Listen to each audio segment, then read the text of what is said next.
𝒕𝒊𝒏𝒈 was a debt collector with a heart of gold, giving his salary to save a desperate mother. But fate is cruel. While peeing, a massive truck sent him to the afterlife.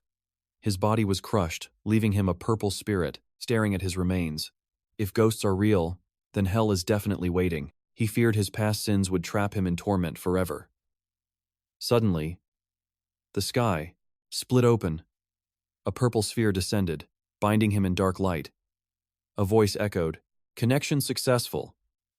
After a wave of agonizing pain, 𝒏𝒈 realized everything changed. He was now clad in regal robes. He had become Wudao Yama, Lord of Death. His first task? Build a new underworld. He silenced the annoying system with a punch and demanded answers. This system chose him to rule the three realms. It sounded legendary, but before he could celebrate, a chilling aura filled the air. A massive, terrifying demon king emerged from blue flames. The first disaster arrived. The system warned of a mortal enemy. Two Yamas cannot coexist in one world. The demon unleashed a water dragon to consume him. In that desperate moment, 𝒏𝒈 escaped into a secret dimension. He had only 5 minutes to survive. To live, he had to establish his own hell. But the location provided was a pathetic, rotting shack. His dreams of a palace were instantly crushed. To live in luxury, he had to build it himself. He commanded the construction. The earth split with eerie green light. The wasteland was suddenly transformed into a shimmering, mystical river for the dead. The path of souls was paved. Suddenly, the system shrieked. A massive, pulsating orb of blood appeared and exploded. Level 1 Underworld established. The reward was 1,000 wandering souls. The brutal delivery of the reward left 𝒏𝒈 shaken. This power was overwhelming. He planned to use soul points to upgrade his shack into a proper home, but the costs were insane.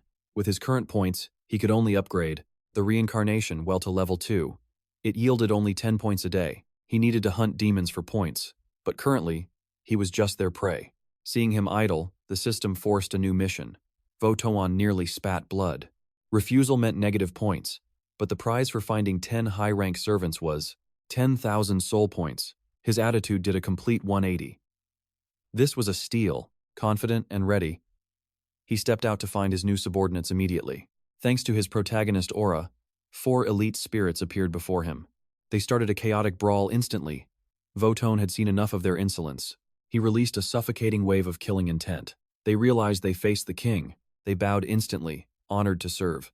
One disciple, 𝒉𝒐𝒍𝒅, looked very promising. He was a genius from the Wuliang sword sect, murdered by jealous rivals. 𝒏𝒈 armed his new squad with spirit-beating whips and headed for the mountain. Dressed in noble silks, he arrived with his squad, looking like a powerful lord. He spotted a pair of lovers acting suspicious while a spy was eavesdropping nearby. Seeking a chance, the spy rushed toward the forbidden zone like a madman. He almost flew off a cliff in his haste, but 𝒏𝒈 was faster. He grabbed the boy by the collar, saving his life. The boy panicked instantly, urging 𝒏𝒈 to flee before the lovers caught them. But they were surrounded. The couple drew their weapons, aiming at 𝒏𝒈 to silence him forever. But 𝒏𝒈 just smirked, exposing their secret elopement. They froze in pure shock. Blinded by fury, Thon lunged to take Shui Wu's life, but he couldn't even graze a single hair. An invisible authority lashed her 1,000 times, shredding her clothes as the protagonist's gaze turned icy. "Leave her die," he commanded coldly, sending the cowards fleeing before he turned his focus back. He proposed a lethal gamble. If the boy survived the abyss, he'd obey. If not, he'd perish forgotten. Without a second thought, Shui Wu kicked the brat off the cliff, sending him plummeting into the darkness. By a miracle of fate, the boy snagged on branches, eventually landing on a soft cushion of leaves. Waking up, he saw Shui Wu lounging nearby with godlike composure, as if he had defied gravity itself. The boy believed he saw an immortal, unaware he was staring into the eyes of the Hell King. They entered a hidden cave, discovering a life-size statue of a maiden carved with ancient divine scripts. Following the carvings, the boy kowtowed until the ground cracked, revealing 2 legendary SSS rank scrolls. Shui Wu immediately began mastering the North Ming divine art, a technique designed to devour all existence. Short on soul points, he stashed the techniques away, his predatory eyes already seeking his next harvest.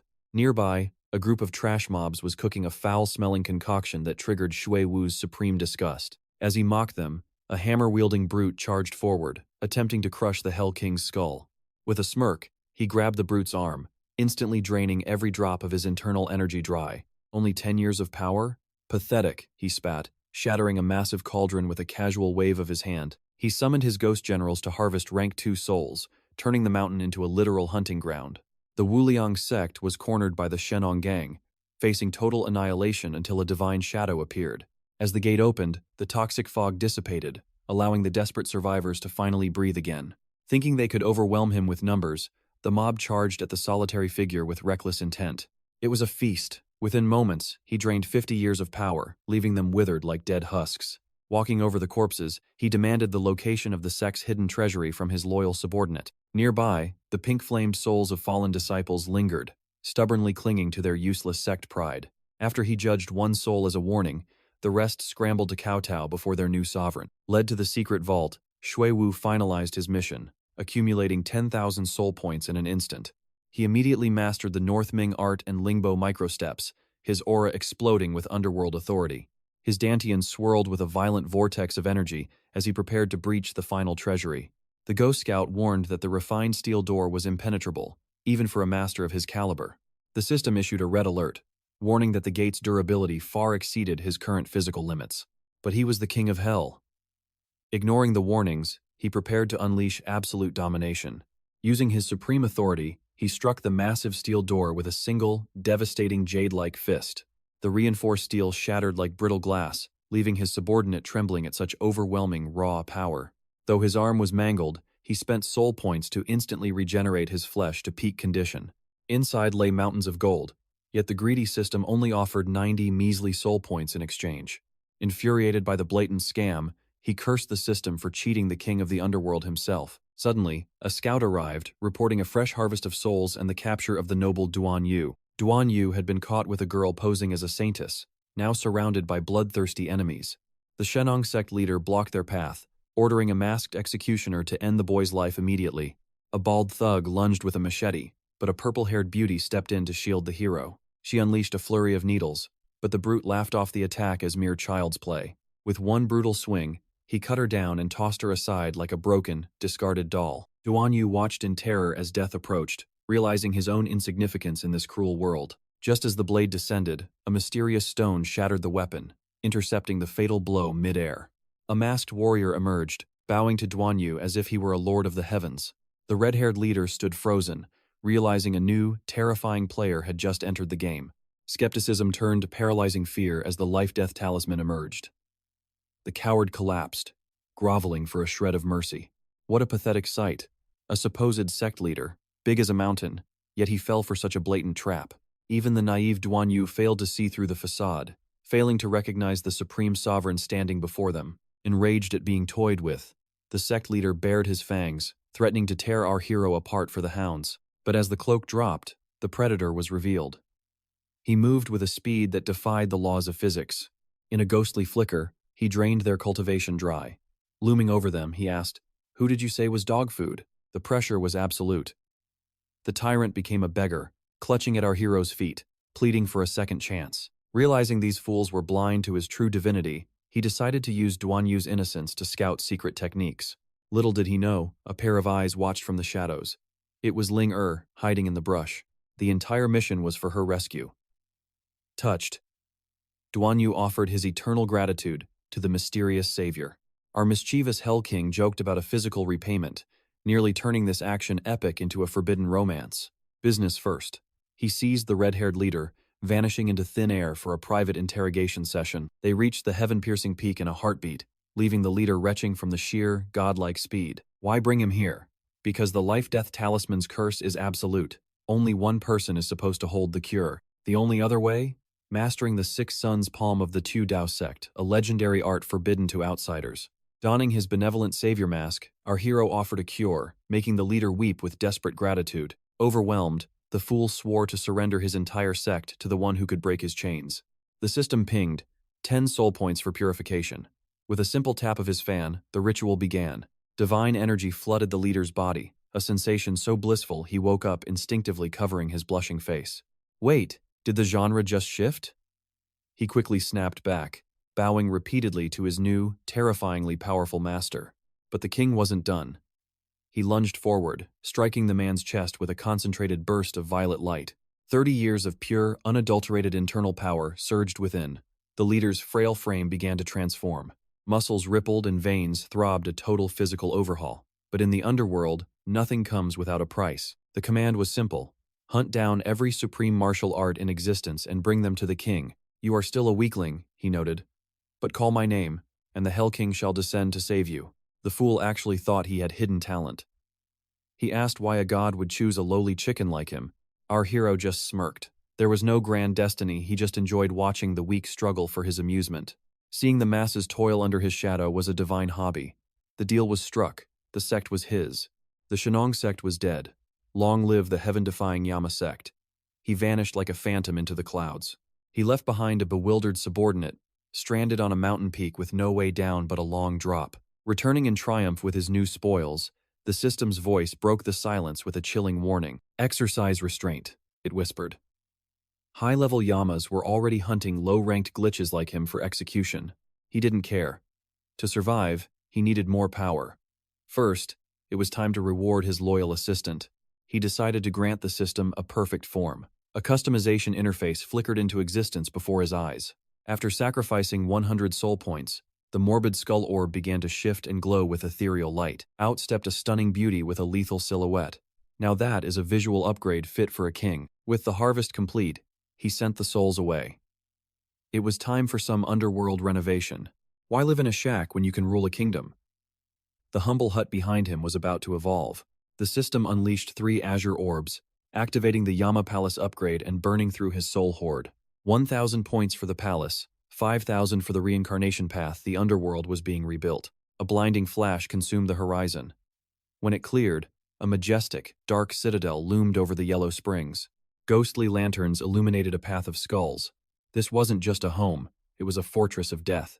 His minions groveled in awe, stroking his ego as the king of hell basked in his newfound architectural glory. Suddenly, the earth trembled. The system screamed a rank 1 warning. A predator had arrived. An ancient Yama had caught his scent.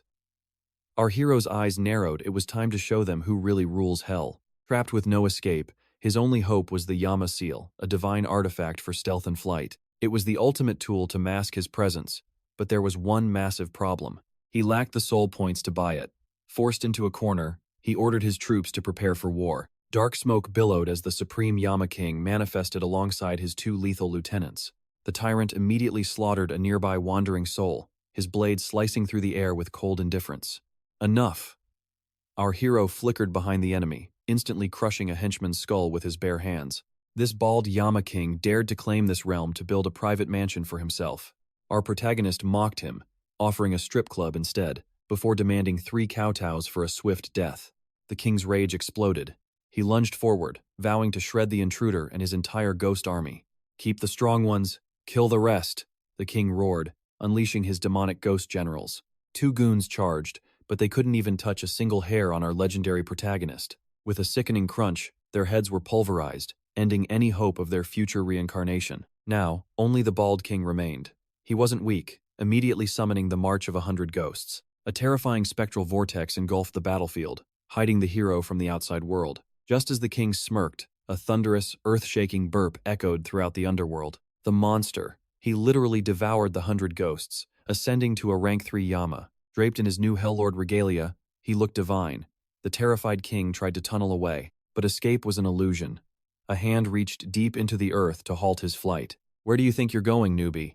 He dragged the coward back by his throat. A devastating punch shattered the king's face, netting our hero 10,000 soul points instantly. Turns out, this king was just a deposed predecessor, discarded by the system's grand design. But the real prize awaited.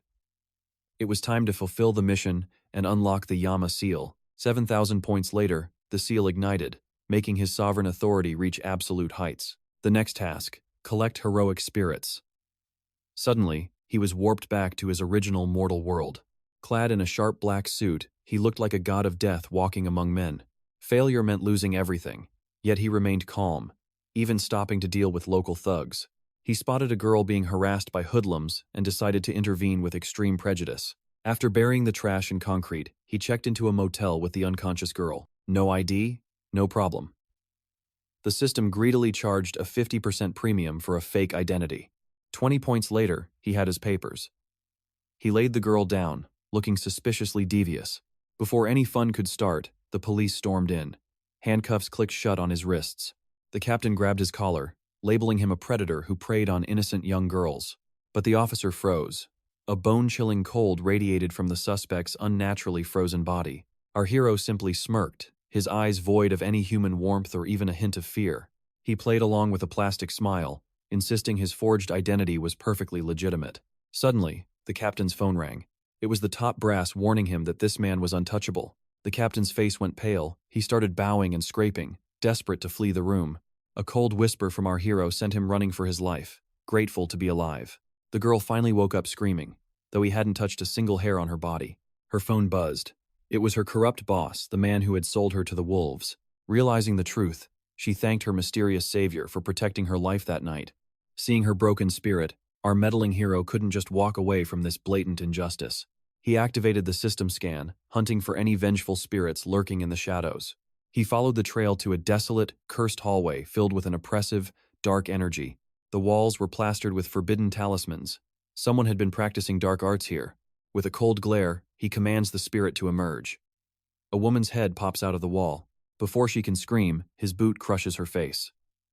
The ghost hasn't realized her fatal mistake yet. She tries to drain his soul, but the Yamaseal appears. Terror strikes her soul like lightning. She kneels before the Hell King, trembling. Later, he hands a lock of hair to a girl. The girl leaves in disgust. He secretly attaches the hair to her, beginning his dark plan. The system gives him 3 days.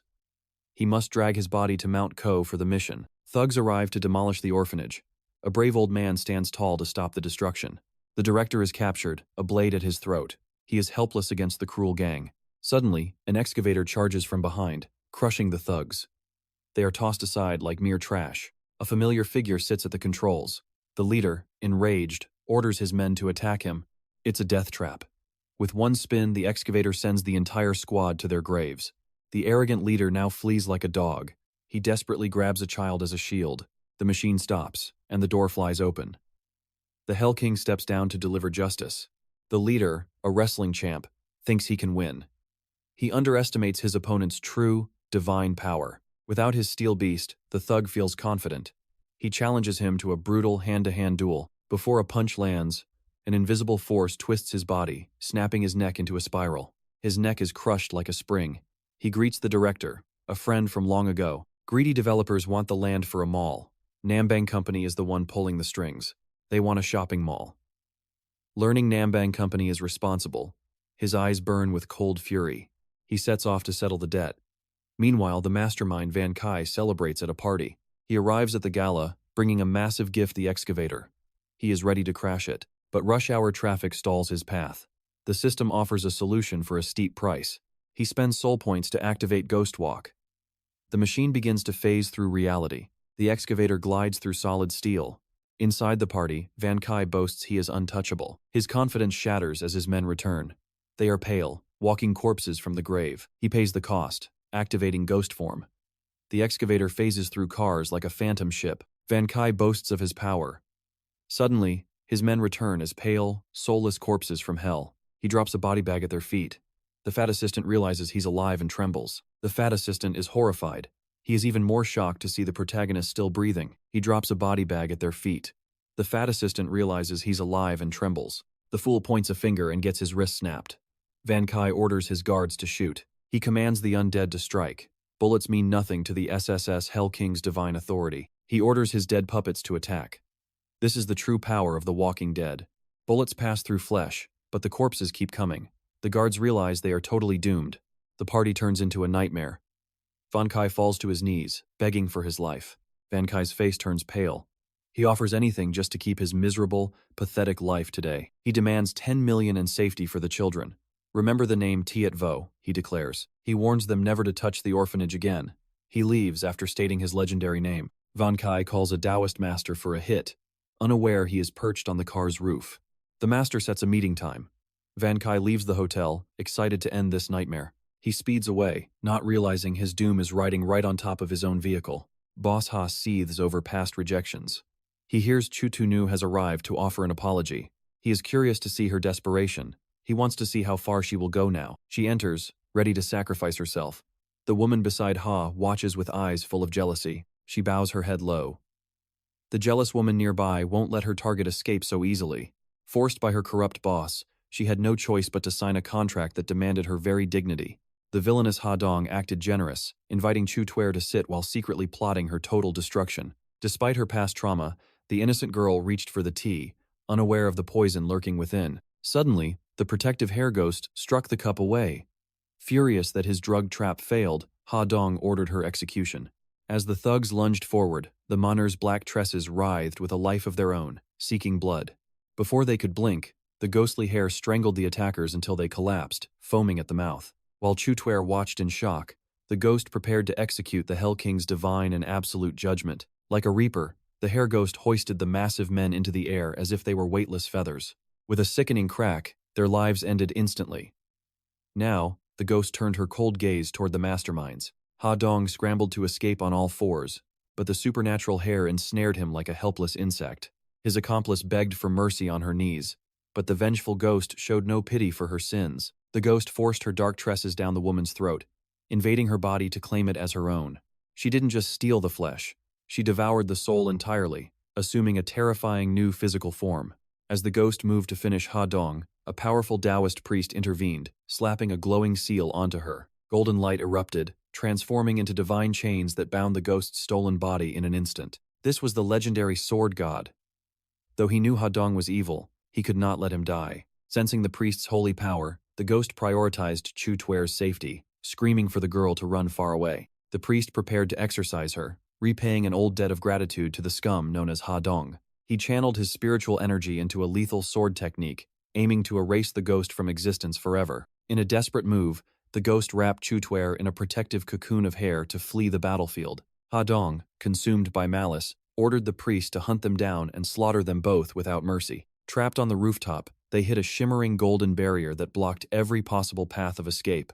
The ghost pushed 𝒌𝒊𝒏𝒈 aside, throwing her own body against the scorching walls of the divine trap. Her spirit burned and withered from the holy impact, yet she refused to let her human ward die. Witnessing a demon sacrifice its soul for a human, the moved priest finally lowered his heavenly barrier. Weakened and fading, the ghost's only thought was 𝒌𝒊𝒏𝒈's survival as she summoned her final strength. She transformed her hair into magnificent wings, launching the girl into the sky towards safety and freedom. Ha Dong screamed for her death, but the priest refused to kill a spirit that possessed such nobility. As the ghost lay broken on the ground, the priest raised his rainbow sword for a final mercy strike. But before the blade fell, a body came crashing through the air, slamming violently against the concrete wall. It was the SSS Hell King, 𝒌𝒊𝒏𝒈. He had arrived to judge those who touched his subordinates. Behind him lay a trail of defeated guards, marking the arrival of the ultimate authority of the underworld. The priest trembled in shock. He hadn't sensed the Hell King's overwhelming presence until he was already there. This was no mere spirit. This was an ancient ghost king whose aura felt like a mountain of corpses. Suspecting a soul possession technique, the priest unleashed his most forbidden technique from the Long Ho mountain. 1,000 golden swords manifested, launching toward 𝒌𝒊𝒏𝒈 at the blinding speed of pure light. A massive explosion rocked the building, and Ha Dong cheered, thinking the god of death had been erased. But the smoke cleared to reveal nothing. 𝒌𝒊𝒏𝒈 appeared behind the priest without a single scratch.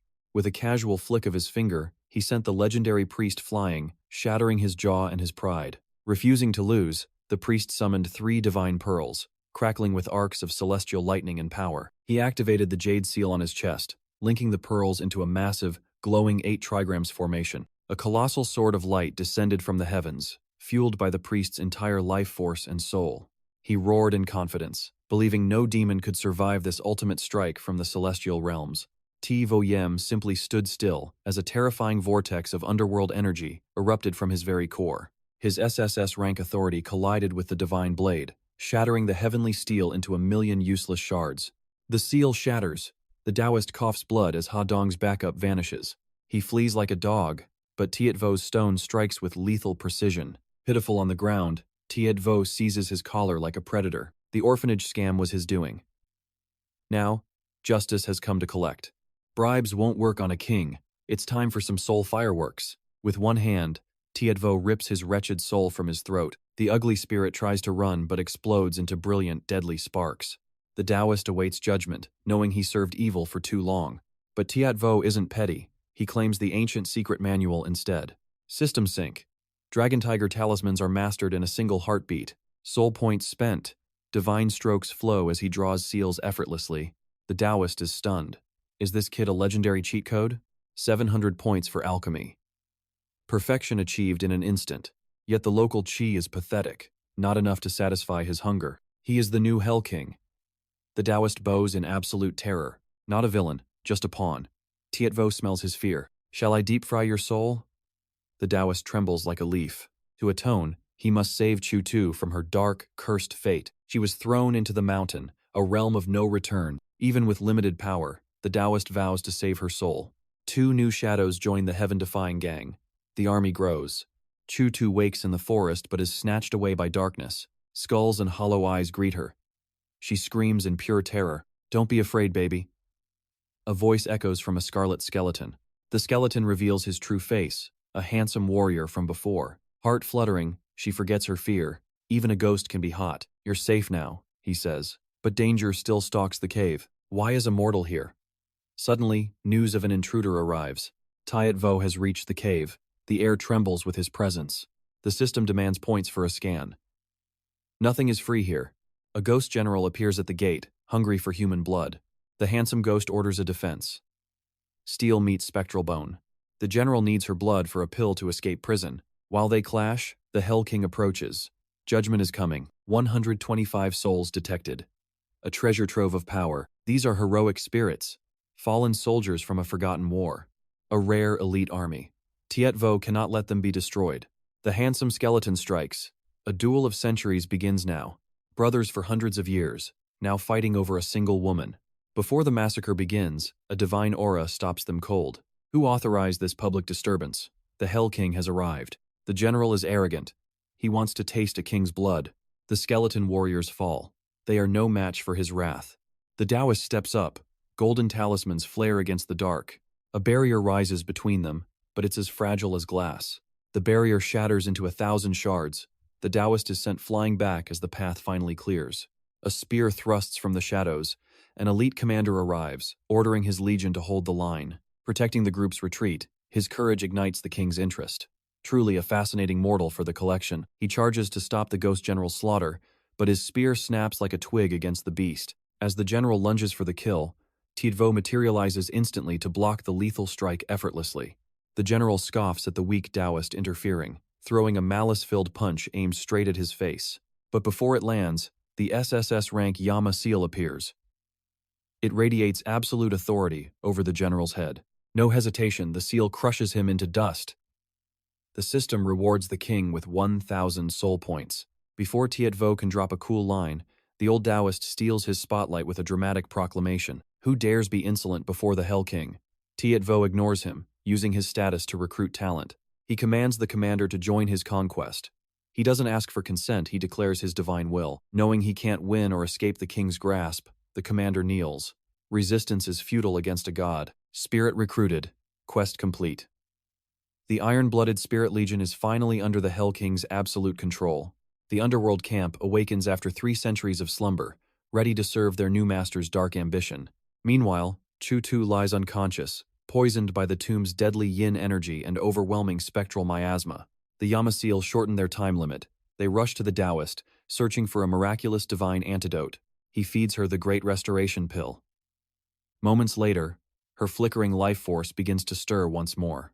Saved again, if not for 𝒕𝒊𝒂𝒕𝒉's protective streak, she would be nothing but a cold memory now. Suddenly, 𝒕𝒊𝒂𝒕𝒉's body turns scorching hot.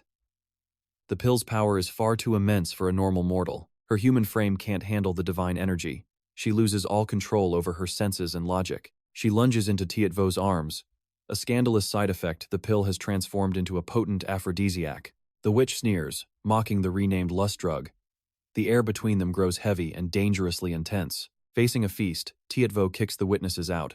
The old Taoist tries to eavesdrop through the wall. Before the real action begins, the system countdown hits 0. Forced teleportation back to hell starts immediately. Back in the underworld, 𝒕𝒊𝒂𝒕𝒉 screams in rage. His legendary Spring Knight was killed by a timer. He curses the system's ancestors. His moment of glory was snatched away by a cold, heartless notification. The system girl mocks him with her sobbing minions. Her timing was pure evil. ruining his romantic conquest. 10 hours were left. He roars. He vows to skin her for destroying his perfect, intimate night. Suddenly, the palace shakes violently. A massive underworld camp crashes into the realm, completed at last. It's a rugged military fortress, a true base for his ever-growing army of the dead to gather. Then the system reveals the catch. Maintenance taxes, 10 soul points per soldier, are deducted every month.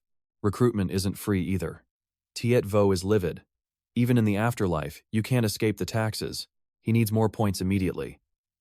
Time to squeeze some donations from the living world, he smirks darkly. At the Yama gang, the leader piles up treasures, but it's still not enough for the king's appetite. He needs legendary artifacts. Suddenly, a panicked soldier reports that the spirit sect envoys have arrived. They are slaughtering everyone in their path, determined to seize the gang's hard-earned loot for themselves. 2 lethal mistresses are killing with bare hands, tearing through any who dare to resist their advance. They demand the treasures back, yet they're shocked by the gang members' unnatural and overwhelming resilience. Backed by the Hell King's power, the boss stands tall. He fears no mere mortal envoy anymore. He refuses to bow. The days of submission are over. Today, he will judge them with authority. The women charge, but their blades can't even reach him. He is faster and stronger than ever. A single palm strike sends them flying, coughing blood. His newfound power is absolutely devastating and overwhelming. How did he become this strong? They suspect he has mastered a forbidden, taboo art of darkness. Thanks to 𝒕𝒏𝒊𝒈's aura, the boss is unstoppable. He prepares the final blow to end them. But a dark presence looms from the shadows. A new threat emerges to challenge his absolute domination. A lethal projectile whistled through the air. He dodged, but the strike pierced his allies' skulls. They fell dead instantly. The assailant revealed herself as a commander from the 𝒆𝒂𝒕𝒉 camp. She was the legendary Child Elder, the monster who bound the sect leader with a death curse. No longer a puppet, the leader charged forward. He sought to settle every blood debt today. But her internal power was overwhelming. One palm strike sent him flying 8 meters away. Coughing blood, he collapsed against a tree.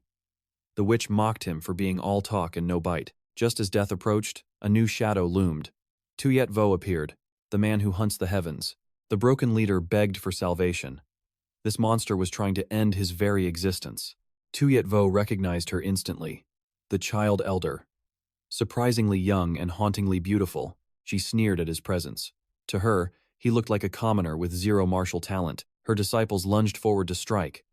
With one movement, 𝒕𝒏𝒊𝒈 drained their entire life force. The Child Elder froze in pure terror. She recognized the forbidden Lingbo steps and northern dark art. These were the ultimate secrets of her sect. She demanded to know who his master was. 𝒕𝒏𝒊𝒈 burst into a cold, dark laughter. No mortal has the right to teach a Hell King. He unleashed his SSS rank authority. The Child Elder trembled before his abyssal, pure energy. Though terrified to her core, she bluffed.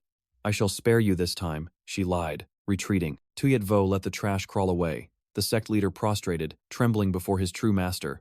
He wept, cursing his own pathetic weakness.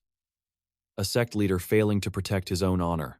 𝒕𝒏𝒊𝒈 knew the gap was too wide. No mortal could face the Child Elder and survive. He expended 10 soul points for a miracle. Divine healing began, closing wounds in a heartbeat. The sect leader gasped at the godlike speed. This was power that defied the laws of nature. They returned to the sect headquarters. The leader offered every rare treasure and secret manual he possessed. 𝒕𝒏𝒊𝒈 sacrificed 35 soul points. The iron palm technique was mastered in 1 second. His power surged as the system rewarded him. A new skill burned brightly within his palm. He tested his strength, shattering a fortress wall. His disciples knelt in fear, mistaking power for rage. A grand plan began to take shape. They would conquer the 𝒆𝒂𝒕𝒉 camp for its riches. A mountain of ancient treasures and manuals awaited. Hidden wealth that could rule the entire world. The sect leader had only dreamed of this. Too weak to act, until the Hell King arrived. But there was one massive problem. This useless subordinate didn't even know where the camp was. 𝒕𝒏𝒊𝒈 sighed at his incompetence. He activated the system's pathfinder to lead the way. He wouldn't leave his pawn behind. The leader felt honored, thinking he was finally chosen. A purple rift swallowed them both whole. They were teleported instantly to a frozen mountain peak. Before them lay a desolate, white wasteland.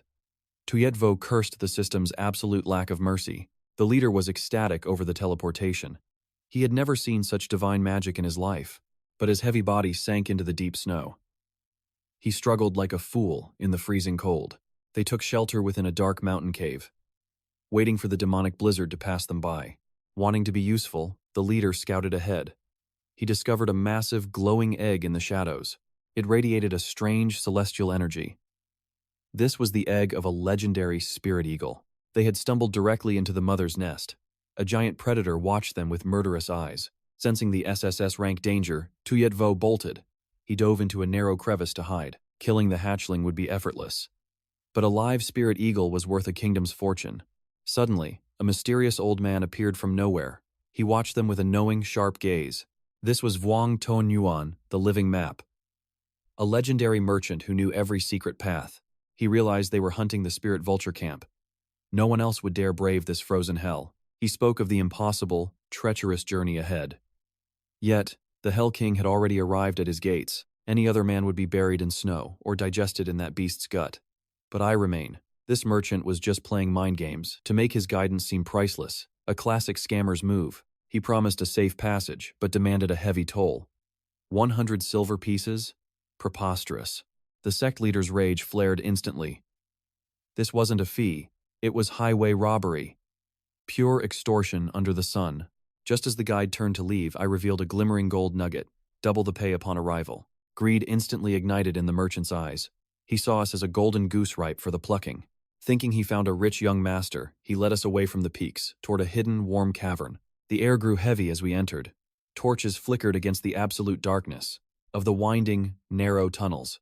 This man wasn't a sect member, just a frequent traveler who memorized every jagged turn and trap. Barely 3 steps into the gloom, the guide stopped and smiled. "We have arrived," he hissed. This wasn't the sanctuary we sought. It was our designated burial ground. The trap was finally sprung. His true face emerged as he triggered a massive stone slab from the ceiling, sealing our only exit. The side walls began to close in, aiming to grind our bones to dust. The sect leader struck out in fury. A sickening crack echoed as his bones broke. The wall didn't even have a scratch. Despair began to take hold. These walls were forged with mystic phantom ore, capable of crushing even prehistoric beasts into a bloody, unrecognizable pulp. He wanted my gold and my life, planning to flatten us like pancakes, but his tricks were mere child's play. I commanded the system to swap our fates. Spatial displacement activated in an instant. The hunter became the prey. While the merchant laughed outside, anticipating his rich reward, reality shifted beneath his feet. Now trapped in his own deadly machine, he wailed for mercy as walls closed. His arrogance turned to pure terror. The space grew tighter, crushing his lungs. I stepped through the solid stone wall. Like the king of the underworld, one look at my spectral form, and his soul nearly left his body. He screamed in absolute horror. I commanded the coward to wake up. He collapsed into a pathetic heap, begging for a second chance at life. The stench of his fear was literal. Piss-soaked and trembling, he learned. That crossing me meant eternal damnation. At the Lingtu sect, the ancient matriarch remained oblivious to her approaching doom, enjoying the breeze from her balcony. It was time for her grim medicine. A servant brought a young girl, shrouded in heavy, dark silk. The matriarch spoke with false kindness. "I have cared for you so well, now it is time to repay me." Her sinister true nature finally surfaced. Behind the girl, a cold blade was pressed against a delicate throat. Pure maiden's blood filled the ritual cup. After draining the life force, the matriarch began her dark, demonic cultivation. Meanwhile, the trembling guide led us to the edge of a massive abyss, the final barrier before the sect. This was the only path forward. Sect members usually rode giant spirit birds. To cross this bottomless void, the beasts were too wild to tame. Seeing his usefulness had finally ended, I looked at him with cold eyes. Without a word, I kicked him off. Even as he plunged into the depths, his curses echoed through the canyon. I wasn't being cruel without reason. I was simply sending a new servant to my personal hell below. Light finally broke through the cave's end. We stood on the mountain peak, directly facing the Lingtu sect. Seeing the vast treasures within reach, the sect leader hungered for a massacre. But where was the fun in that? I decided to test his acting skills. I commanded the system once more to rewrite our very physical forms. A blinding light enveloped us both. 2 rugged warriors were instantly transformed into the likeness of the matriarch. I took the form of the old matriarch, knowing that at high noon, she isolates herself for secret training. No one dared to disturb her then. We could walk through the front gates, wearing her face as our mask. The guards stood at strict attention. I peeked out from the shadows, surveying the layout of her domain. The sect leader wanted to scale the walls, but why crawl like a thief when you can walk like a king? Wearing the matriarch's face, I stepped out. The guards immediately bowed in terror, unaware they were greeting their executioner. We slipped past the gates effortlessly. But before we could begin the trial, the sect leader froze in place. A group of disciples were bathing nearby. The sight sent blood rushing to his nose. A truly pathetic display of weakness. Before he could feast his eyes, a voice called out from the mist. "Mistress, why have you ceased your training? What are you doing here?" he demanded, his gaze razor-sharp, interrogating the guards for their pathetic security failure. Terrified, she rushed to investigate, commanding her subordinates to lock down the treasure vault under heavy guard immediately.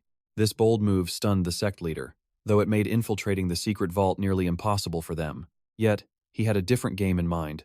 Scaling the rooftops, they moved like shadows through the silent night. After scouring countless rooms, they finally located the legendary child elder meditating in the heart of the palace. Recognizing her eternal youth technique, he decided to toy with her, ordering the system to initiate a face swap. For 10 soul points, he morphed the beautiful elder's face into the sect leader's hideous mug for 30 minutes. In an instant, the stunning beauty transformed into a wrinkled old man, a disguise that would last 30 minutes. No longer hiding, they stepped into the light to confront the woman who now wore a face of horror. Seeing her own double standing there left her speechless, and she immediately ordered her guards to seize them. Enraged by the mockery, she prepared to unleash hell, desperate to teach this impostor a lesson in true pain. Realizing her form was compromised, she snapped, launching the lethal life and death talisman made of pure glacial energy. The power was immense, but the main character stood firm, his aura radiating the authority of the Hell King. He didn't even flinch. His automatic barrier flickered to life, effortlessly shattering her ice attack into frozen dust. The guards arrived only to witness a scene of utter confusion, unable to process their leader's bizarre new appearance. The subordinates stared at the elder's new face, their minds failing to comprehend the drama unfolding before them. She lunged for the kill, but with one hand, he blocked her ultimate strike without moving a single millimeter. A massive explosion rocked the room. Yet he remained unshaken, neutralizing her attack with a single, effortless motion. Upon contact, he began ruthlessly draining her cultivation, devouring her life force, like a starving predator from the abyss. The divine art of the Northern Dark. She recoiled in horror, finally realizing she was facing a true monster. Having always considered herself the strongest, she was now facing the brutal reality of absolute, soul-crushing defeat. He surged forward, his face a mask of cold fury, ready to return every ounce of pain tenfold. A terrifying demonic visage manifested behind him as he delivered a punch faster than the eye could follow. He stopped just inches from her face, leaving her trembling in fear as she felt his overwhelming killing intent. Out of mercy for her beauty, he offered her a single choice: surrender your soul to the Yama gang. For a legendary elder to submit was the ultimate humiliation, a stain on her pride she couldn't accept. Her rage reached a breaking point, causing the entire mansion to tremble under the weight of her frozen fury. As the ice solidified, her true form was finally revealed, triggered by a sudden glitch in the system's power. The system dismissed the error casually, while the subordinates watched the unfolding chaos with wide-eyed disbelief and confusion. Their boss was already terrifying, but this new transformation made her twice as deadly and twice as insane. She unleashed a massive hand of ice, a devastating attack that tore through the building like a winter storm. The building exploded, yet he walked out of the smoke unscathed, ready to dissect the trauma of her past. He turned the battlefield into a therapy session, mocking her madness as the result of a pathetic heartbreak. Her madness stemmed from betrayal, a pain he knew all too well from his own days of discarded love. He spoke of his own scars, connecting with her agony and breaking the walls around her frozen, shattered heart. By echoing her sorrow, he broke her spirit, proving that his power over the soul was truly absolute. Before the end, she begged to know the source of his godlike strength and his impossible, forbidden knowledge. In this realm, I am God, he declared, his arrogance finally forcing her to bow in absolute submission. Seeing their master surrender to fate, the loyal guards fell to their knees, begging to die in her place. Their devotion moved him, making him question if his handsome face really looked like a heartless, killing machine. Seeing no reason to waste talent, he spared them, recruiting the entire faction into his growing underworld empire. Defeated and humbled, the elder led him deep into the secret cave where the legendary treasures were hidden. Deep inside, the system identified legendary equinox flowers and cold steel, rare materials perfect for forging underworld artifacts. A single equinox flower was worth 50 soul points, while the cold steel was the ultimate material for Tier 4 gear. This haul was a godsend, granting him massive experience and the resources to ascend to a new level. Pure cultivation surged, 60 years of power added to his core, totaling 110 years of dominance. After ascending, He tossed the secret manual to his loyal subordinate. Power must be shared to build empires. The leader wept with gratitude as his master plunged alone into the abyss. A true king walks solo. His follower was too weak to join. Below, a forest of blue spider lilies bloomed in eerie silence. They were beautiful, yet lacked the true essence of the underworld. A king settles for nothing but perfection. 600 points spent. He refined them into red lilies and shipped them back to the underworld. Deeper inside, a mountain of cold iron appeared. Massive, yet worth only 5,000 soul points. Too little reward. He harvested half, claiming 2,500 points before moving further in. Caution is key. The system's radar flared. Space itself was fracturing right before his eyes. New quest. Find the cause. The reward? An instant level up for the legendary Yama seal. This was huge. Usually, upgrading the seal cost 50,000 points. The system was being suspiciously generous. Something was wrong. This stingy system never gave handouts. A hidden trap was definitely lurking nearby. He demanded answers about the danger, but the system stayed silent. Secrecy always means trouble. Fine, I am leaving. The system panicked instantly as he turned his back on the mission. I will only help if you admit it. Call me the greatest man alive. His ego was legendary. The system was speechless. This narcissist was impossible, but the mission had to be completed. Swallowing its pride, the system showered him with praise. It was a humiliating moment for an AI. The once arrogant system was now a desperate flatterer. Meanwhile, he discovered a massive, ancient tomb. He descended into the dark. Within the shadows, a legendary soul jade radiated an overwhelming ancient aura. System alert! 1.5 million soul points detected. The scale of this jackpot was mind-blowing. He froze. That many points would turn him into a god. It was the ultimate winning ticket, but the joy died fast. Item locked. It belonged to another, and the system refused to collect. To claim the prize, he had to slaughter the jade's true master lurking deep within the tomb. Challenge accepted. But before he could advance, ghostly voices echoed through the cold, damp air. A group of spirits appeared. They weren't enemies, but desperate souls seeking a savior's grace. They were the fallen Vong Sat clan, cursed and sealed in this dark hell for eternity. Their legacy was the Crimson Bloodblade, a weapon of mass destruction that many coveted with greed. Only their blood could tame its murderous intent. Without it, the blade would drown the world. Their leader was murdered, and survivors were discarded like trash. Now, they begged him for mercy. An elder knelt, pleading for help. But a bratty girl stepped forward, mocking the old man's desperation. How could our noble clan beg a stranger? Her arrogance flared, offending the king of the underworld. He considered sending her to the 18 levels of hell. Her life hung by a thin thread. The elder silenced her quickly. Suddenly, the earth trembled as a terrifying presence awoke. Hunting time. The spirits fled in terror. But the girl stood still, welcoming death's cold embrace. From the tomb's depths, a crimson monstrosity lunged. Its jagged fangs were inches from her throat. Impact! He didn't let her die. He pinned the beast down, crushing its skull against stone. This monster was their former sect leader. The cursed blade had devoured his soul long ago. He was now an evil spirit, hunting his own kin. They were powerless against his demonic rage. He would take the job. Not for them, but for the millions of points waiting for him. The clan prepared to fight, but he stopped them. Charging in empty-handed was a suicide mission. The system opened its shop. High-tech firearms in a world of swords? This was going to be easy. 100 points for a rental. Every bullet cost 10 points. The system was a total scammer. To wage war, one needs legendary weapons. The system suddenly unlocks a massive arsenal of divine firearms. Modern weaponry in a cultivation world? The victory is sealed until he sees the staggering price of each gun. 100 soul points for 2 hours, plus 10 per bullet. The cost of absolute power is truly soul-crushing. 𝒕𝒊𝒏𝒈's eyes flared with a manic bloodlust as he gripped dual AK-47s, craving total carnage. The hunters have become the prey. They storm the rift with an aura of overwhelming, majestic power. System alert. Void rift detected. From the shadows emerges a crimson skeleton, radiating ancient, vengeful malice. This talkative pile of bones is the sect master himself, still spewing his pathetic and hollow curses. He is still fuming over his stolen blade, but 𝒕𝒊𝒏𝒈 intends to seize his entire fortune. Seeing his former disciples, the sect master bellows insults, branding them all as worthless and petty traitors. Old Ba stands firm, He owes no loyalty to a master who treats his life like trash. This is the day of revolution.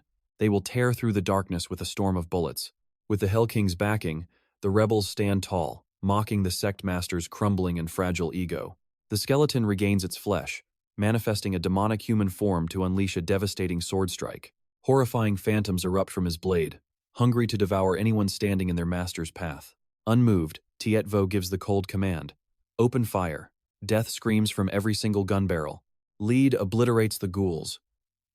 Modern weapons shred the ancient magic into a million worthless, bloody pieces. The rebels go wild with their new power, while 𝒕𝒊𝒏𝒈 winces at the soaring ammunition cost. They ignore his orders to conserve bullets, firing as if they had an infinite, heavenly inheritance. The boss vanishes in a flash, instantly reappearing to slice through both souls and steel weapons. Standard bullets cannot touch his godlike speed.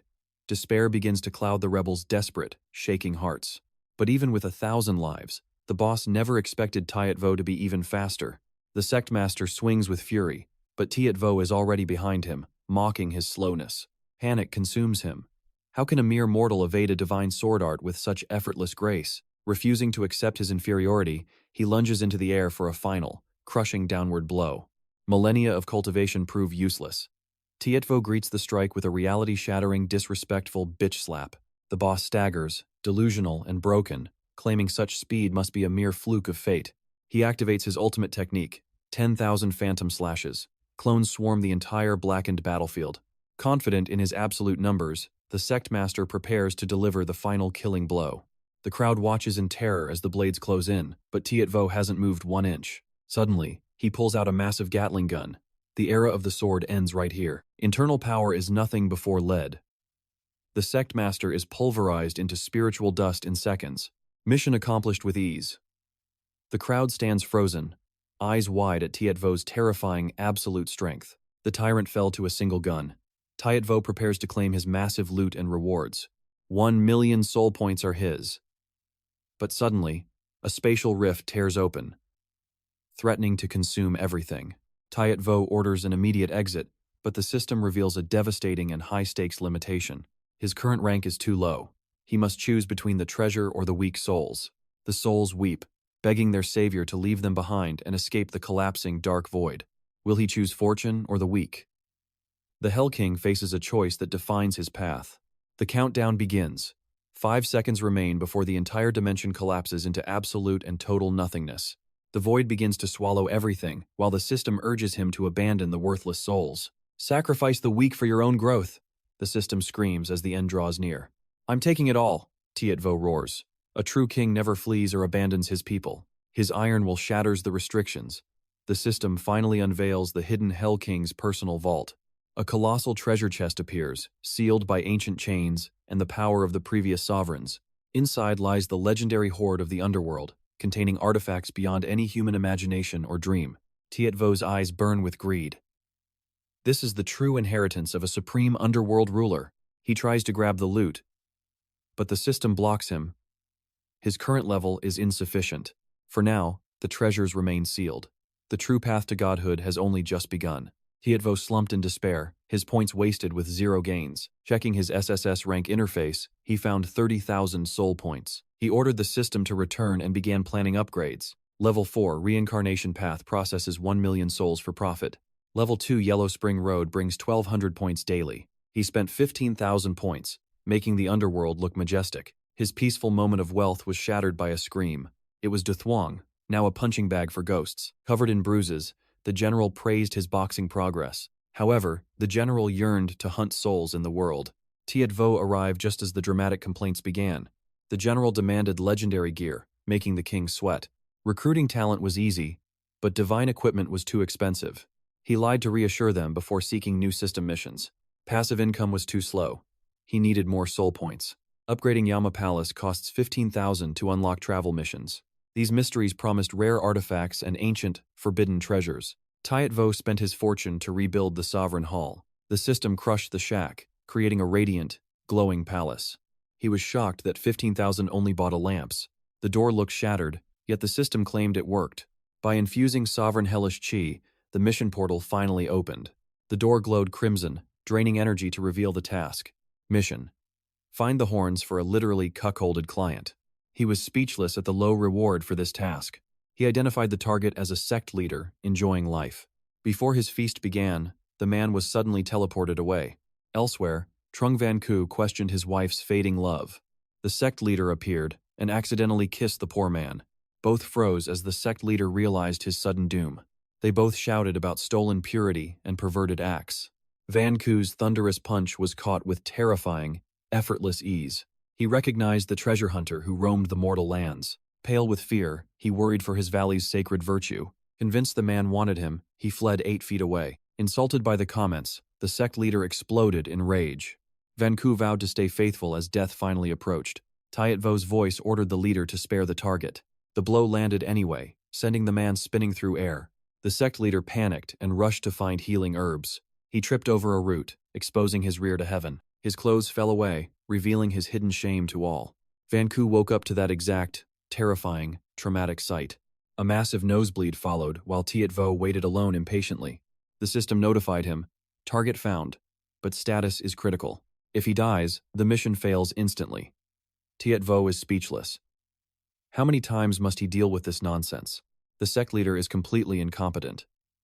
He fumbles around, trying to check if the victim still has a beating heart. Suddenly, a tree crashes down, causing total chaos. The distraction sends everyone scrambling while the victim clings to life. That useless fool nearly caused a death instead of helping.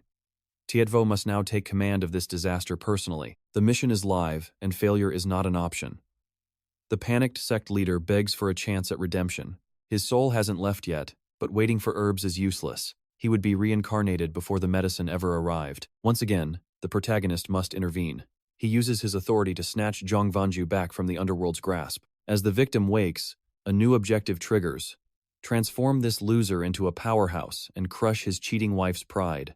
𝒕𝒏𝒊 immediately strikes where it hurts most. He mocks the young man for being a pathetic, blind cuckold for years. Raising another man's children without knowing the truth is a nightmare. 𝒁 breaks down in tears as reality hits him. The protagonist appears as a savior, offering ultimate power. But 𝒁 is broken, accepting his fate as a worthless weakling. He felt inferior in every way to the other man, a spineless coward who had given up on his own dignity. 𝒕𝒏𝒊 does not ask. He forces a dose of truth down his throat to open his blind eyes forever. The grand scheme begins. They return to the wife, faking a scene where 𝒁 is dying from an incurable poison. The wife puts on a disgusting performance, sobbing fake tears. Naive 𝒁 actually believes she still cares for him. Her acting is pure garbage. From the shadows, 𝒕𝒏𝒊 watches with cold eyes, judging every fake sob she utters. Not a single real tear falls. 𝒕𝒏𝒊 adds drama, claiming the cure will leave 𝒁 as a permanent cripple. Hearing this, the woman instantly switches targets. She begins flirting with the handsome protagonist, abandoning her dying husband. She tries to seduce 𝒕𝒏𝒊, but he looks at her with pure loathing. Such low-class trash is utterly revolting. He insults her so lethally she screams in fury. Her true, hideous nature is finally exposed to the world. She is stunned into silence by his aura. Yet, she quickly begins making more pathetic excuses to save herself. She claims she is too young and beautiful to waste her life on a paralyzed, useless man. The betrayal is complete. 𝒁𝒏𝒈 hears every word. He drops the act and commands her to get out. The illusion is finally shattered. He finally sees the venom in his wife's heart. Even while being cast out, she remains arrogantly delusional and proud. She claims he will be nothing without her. As she slams the door, 𝒁 is left with a heart full of rage. 𝒕𝒏𝒊 reveals a legendary power pill. He funnels pure internal energy into 𝒁, sparking a divine physical transformation. His muscles expand until his clothes shred to pieces. 30 years of elite cultivation surge through his veins instantly. The protagonist generously bestows 2 forbidden technique scrolls. These are ancient treasures hidden away from the mortal world. 𝒁 is trembling with pure shock. He realizes the magnitude of this gift and submits to the Hell King's sect. He kneels in total submission, swearing eternal loyalty. 𝒕𝒏𝒊 has gained a powerful and devoted new subordinate today. Master these skills within 7 days, he commands. Then, he vanishes into thin air, leaving them both completely stunned. The sect leader is baffled by such godlike speed. They are beginning to realize who they are truly serving. The exiled wife wanders the dark forest alone. Suddenly, 𝒕𝒏𝒊 appears in disguise as a mysterious old carriage driver. Sensing her desperation, he demands a heaven-defying price. 1 bar of pure gold for a single ride, no exceptions. She cries out at the daylight robbery. But 𝒕v𝒊 remains confident that no ordinary carriage can match his speed. He promises to cover 100 miles in a single breath, a supernatural journey that defies all human logic. Craving the thrill, she pays the gold and boards. Little does she know, she is riding toward her final judgment.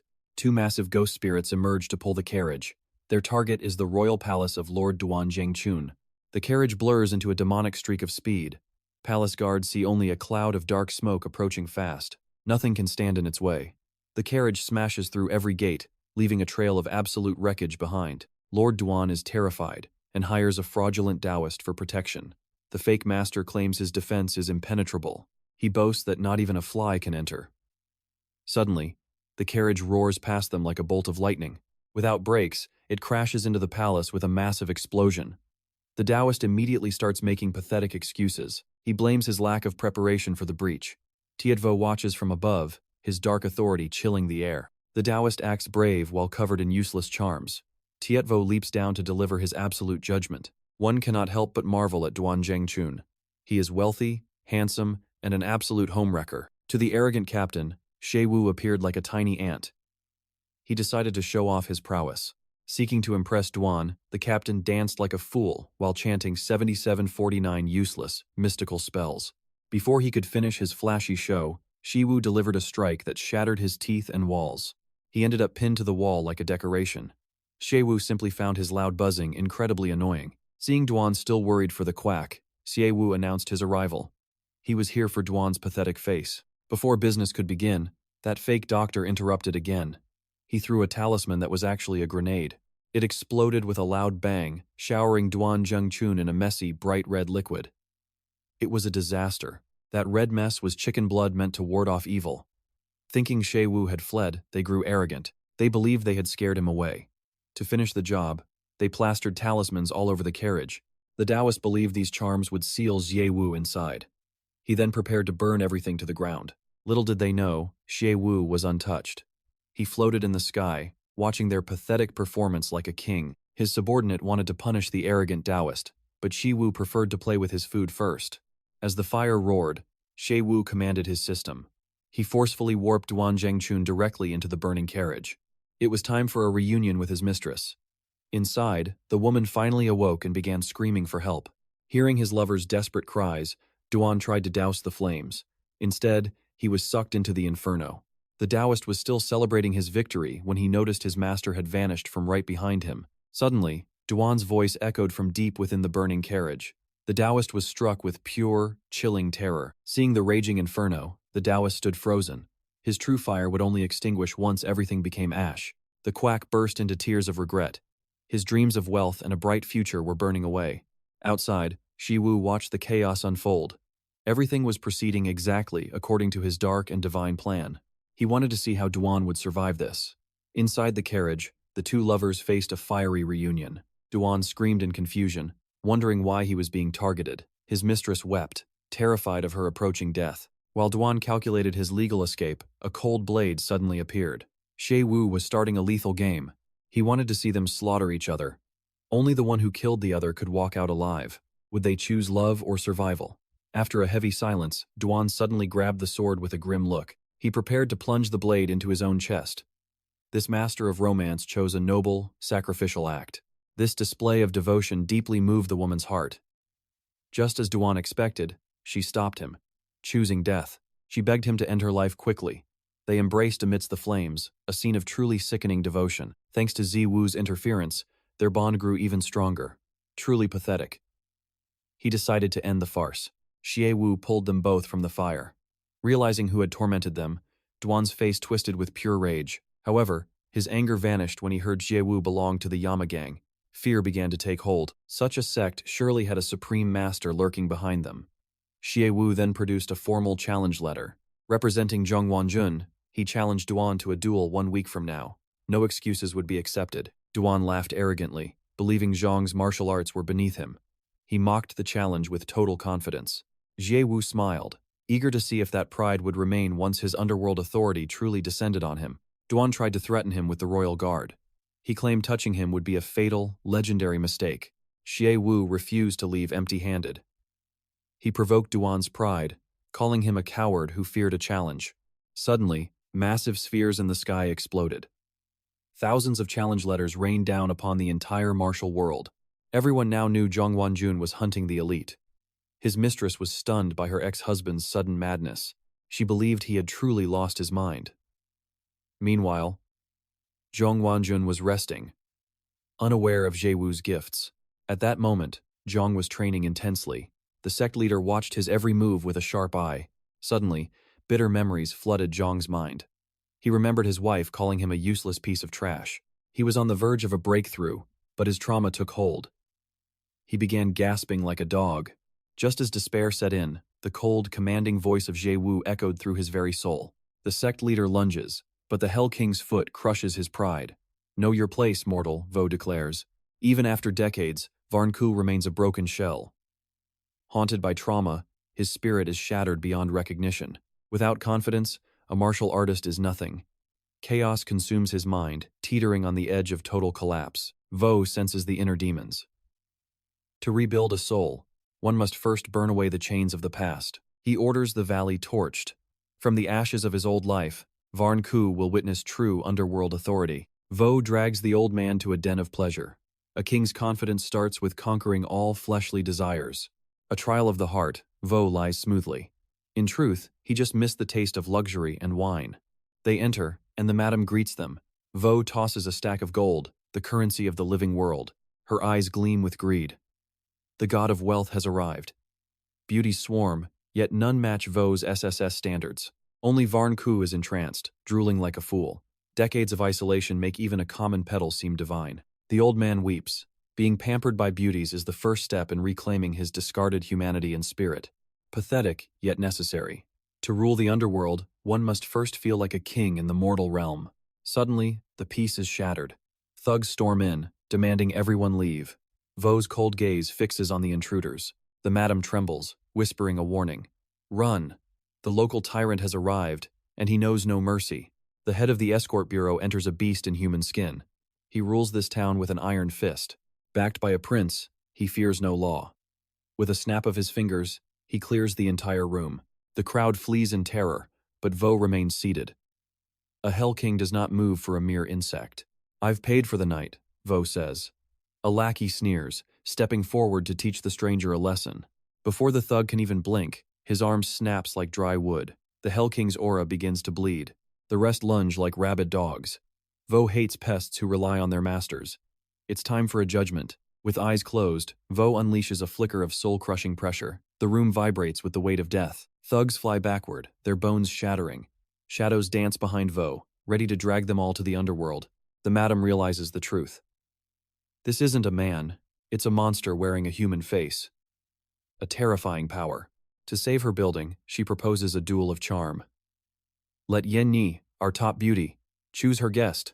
She hopes to de-escalate the violence. The winner stays, the loser leaves. A gamble with the Hell King. The tyrant agrees, blinded by his own ego. He doesn't know he's playing a game with an absolute ruler. 𝒂𝒕𝒉 descends, a vision of grace. Even the tyrant's breath hitches at the sight of such rare beauty. Men gasp as she appears.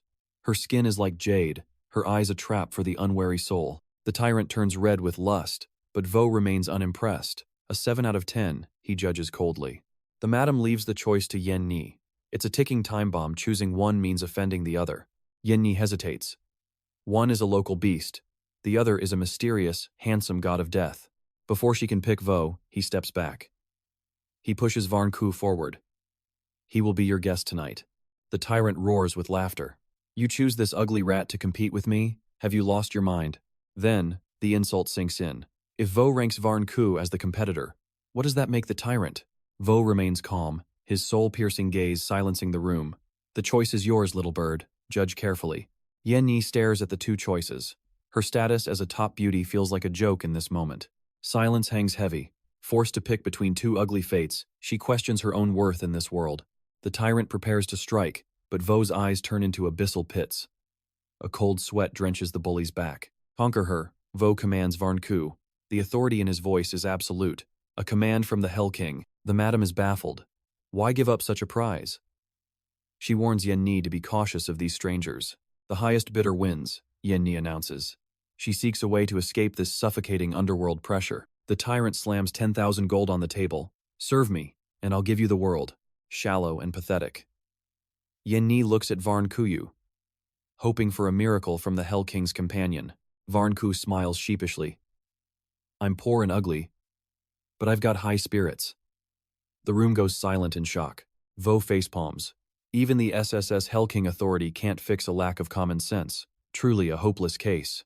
The name 𝒏𝒈 echoed through the crowd, sparking a sense of chilling familiarity they couldn't name. Soon, they realized he was the legendary king of cuckolds, a fool whose wife had abandoned him. A local thug laughed, certain that a pathetic loser like �𝒈 could never compete for Yenni's heart. Disgusted by their pathetic arrogance, the beauty ordered her dogs to drive every single one of them out. Publicly humiliated, the thug's rage boiled over as he violently grabbed her, attempting to use brute force. �𝒈 couldn't stand by, but his interference only gave the villain more fuel for his cruel mockery.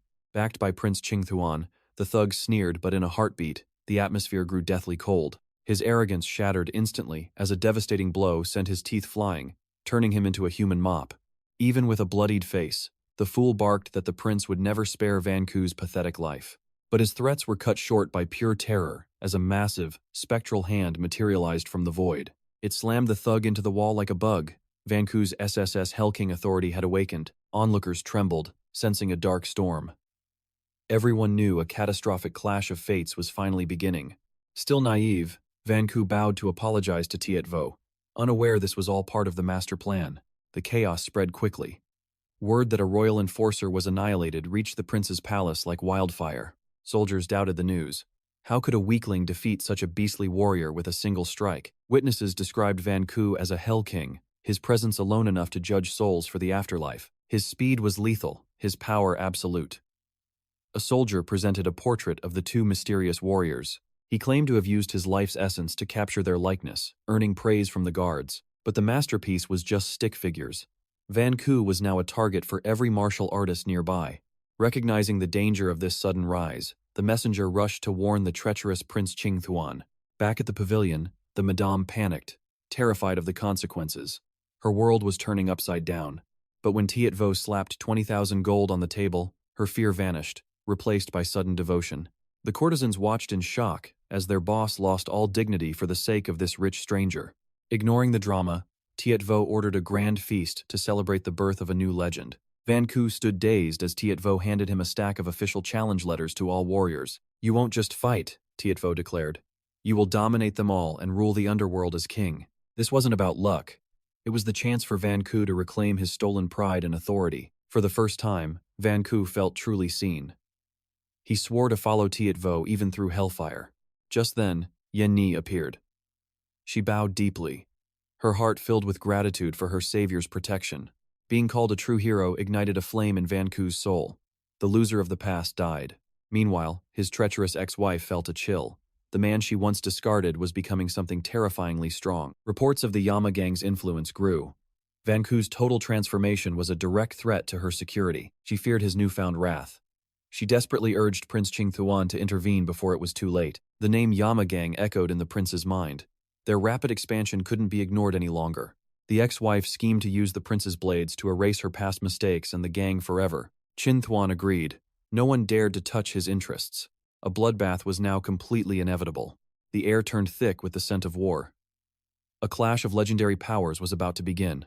A messenger burst in, reporting that their elite thug had been broken beyond repair by a monster. The prince and the ex-wife froze.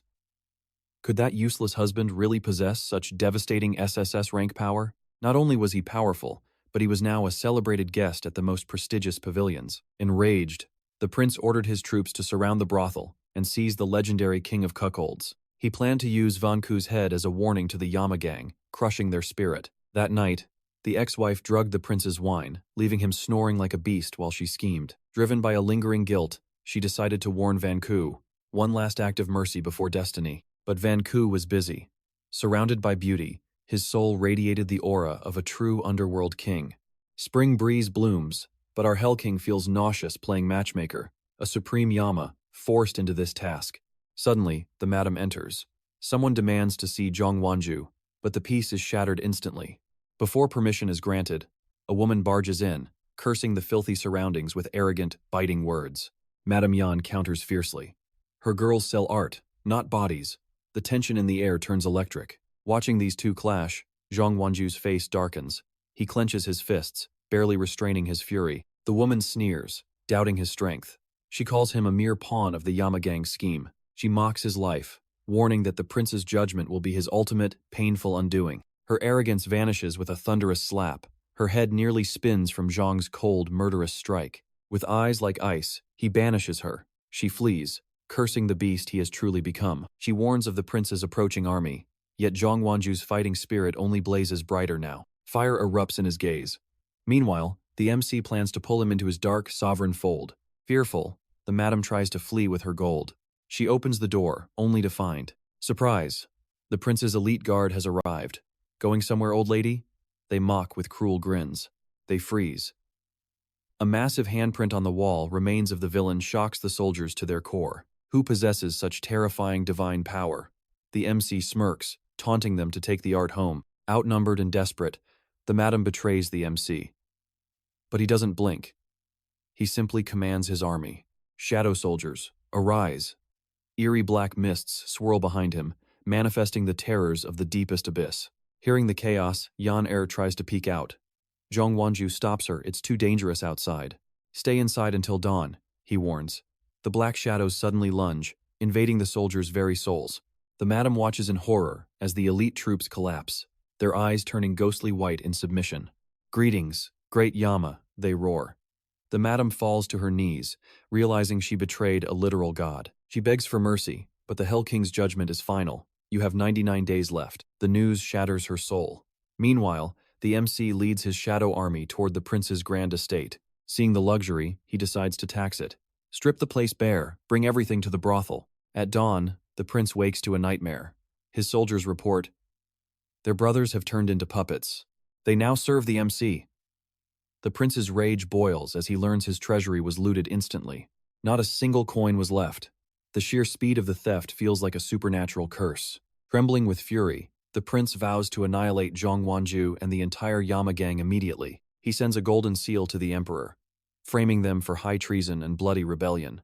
Meanwhile, Zhang Wanju wakes up after a breakthrough, his body radiating newfound legendary martial power. He rushes downstairs to share the news, only to be blinded by a mountain of stolen gold. The MC casually gifted him the prince's entire fortune.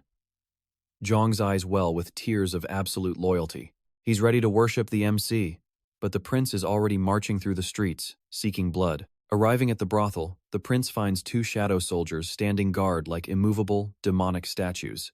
Gasping for air, he screams insults, calling them traitors who deserve a 9-generation execution. He still thinks he's the master. He orders the shadows to bring him the MC's severed head. The shadow soldiers, insulted by this mortal's pride, lunge forward to crush his arrogant, noisy face.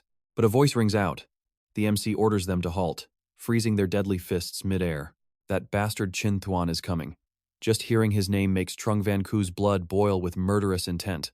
Rage consumes him while the arrogant prince causes chaos outside, marching toward the brothel to demand a blood debt. Facing two underworld soldiers at the gate, Prince Qin Thuan gasps for air, his face twisted in pathetic exhaustion. He screeches like a maniac, calling them traitors deserving of total clan extermination for defying his royal majesty. Blinded by arrogance, he orders the soul warriors to fetch him 𝑫𝒂𝒕𝒉's severed head immediately. Insulting the Hell King's dignity, the underworld soldier snaps, ready to crush this mortal's skull for his insolence.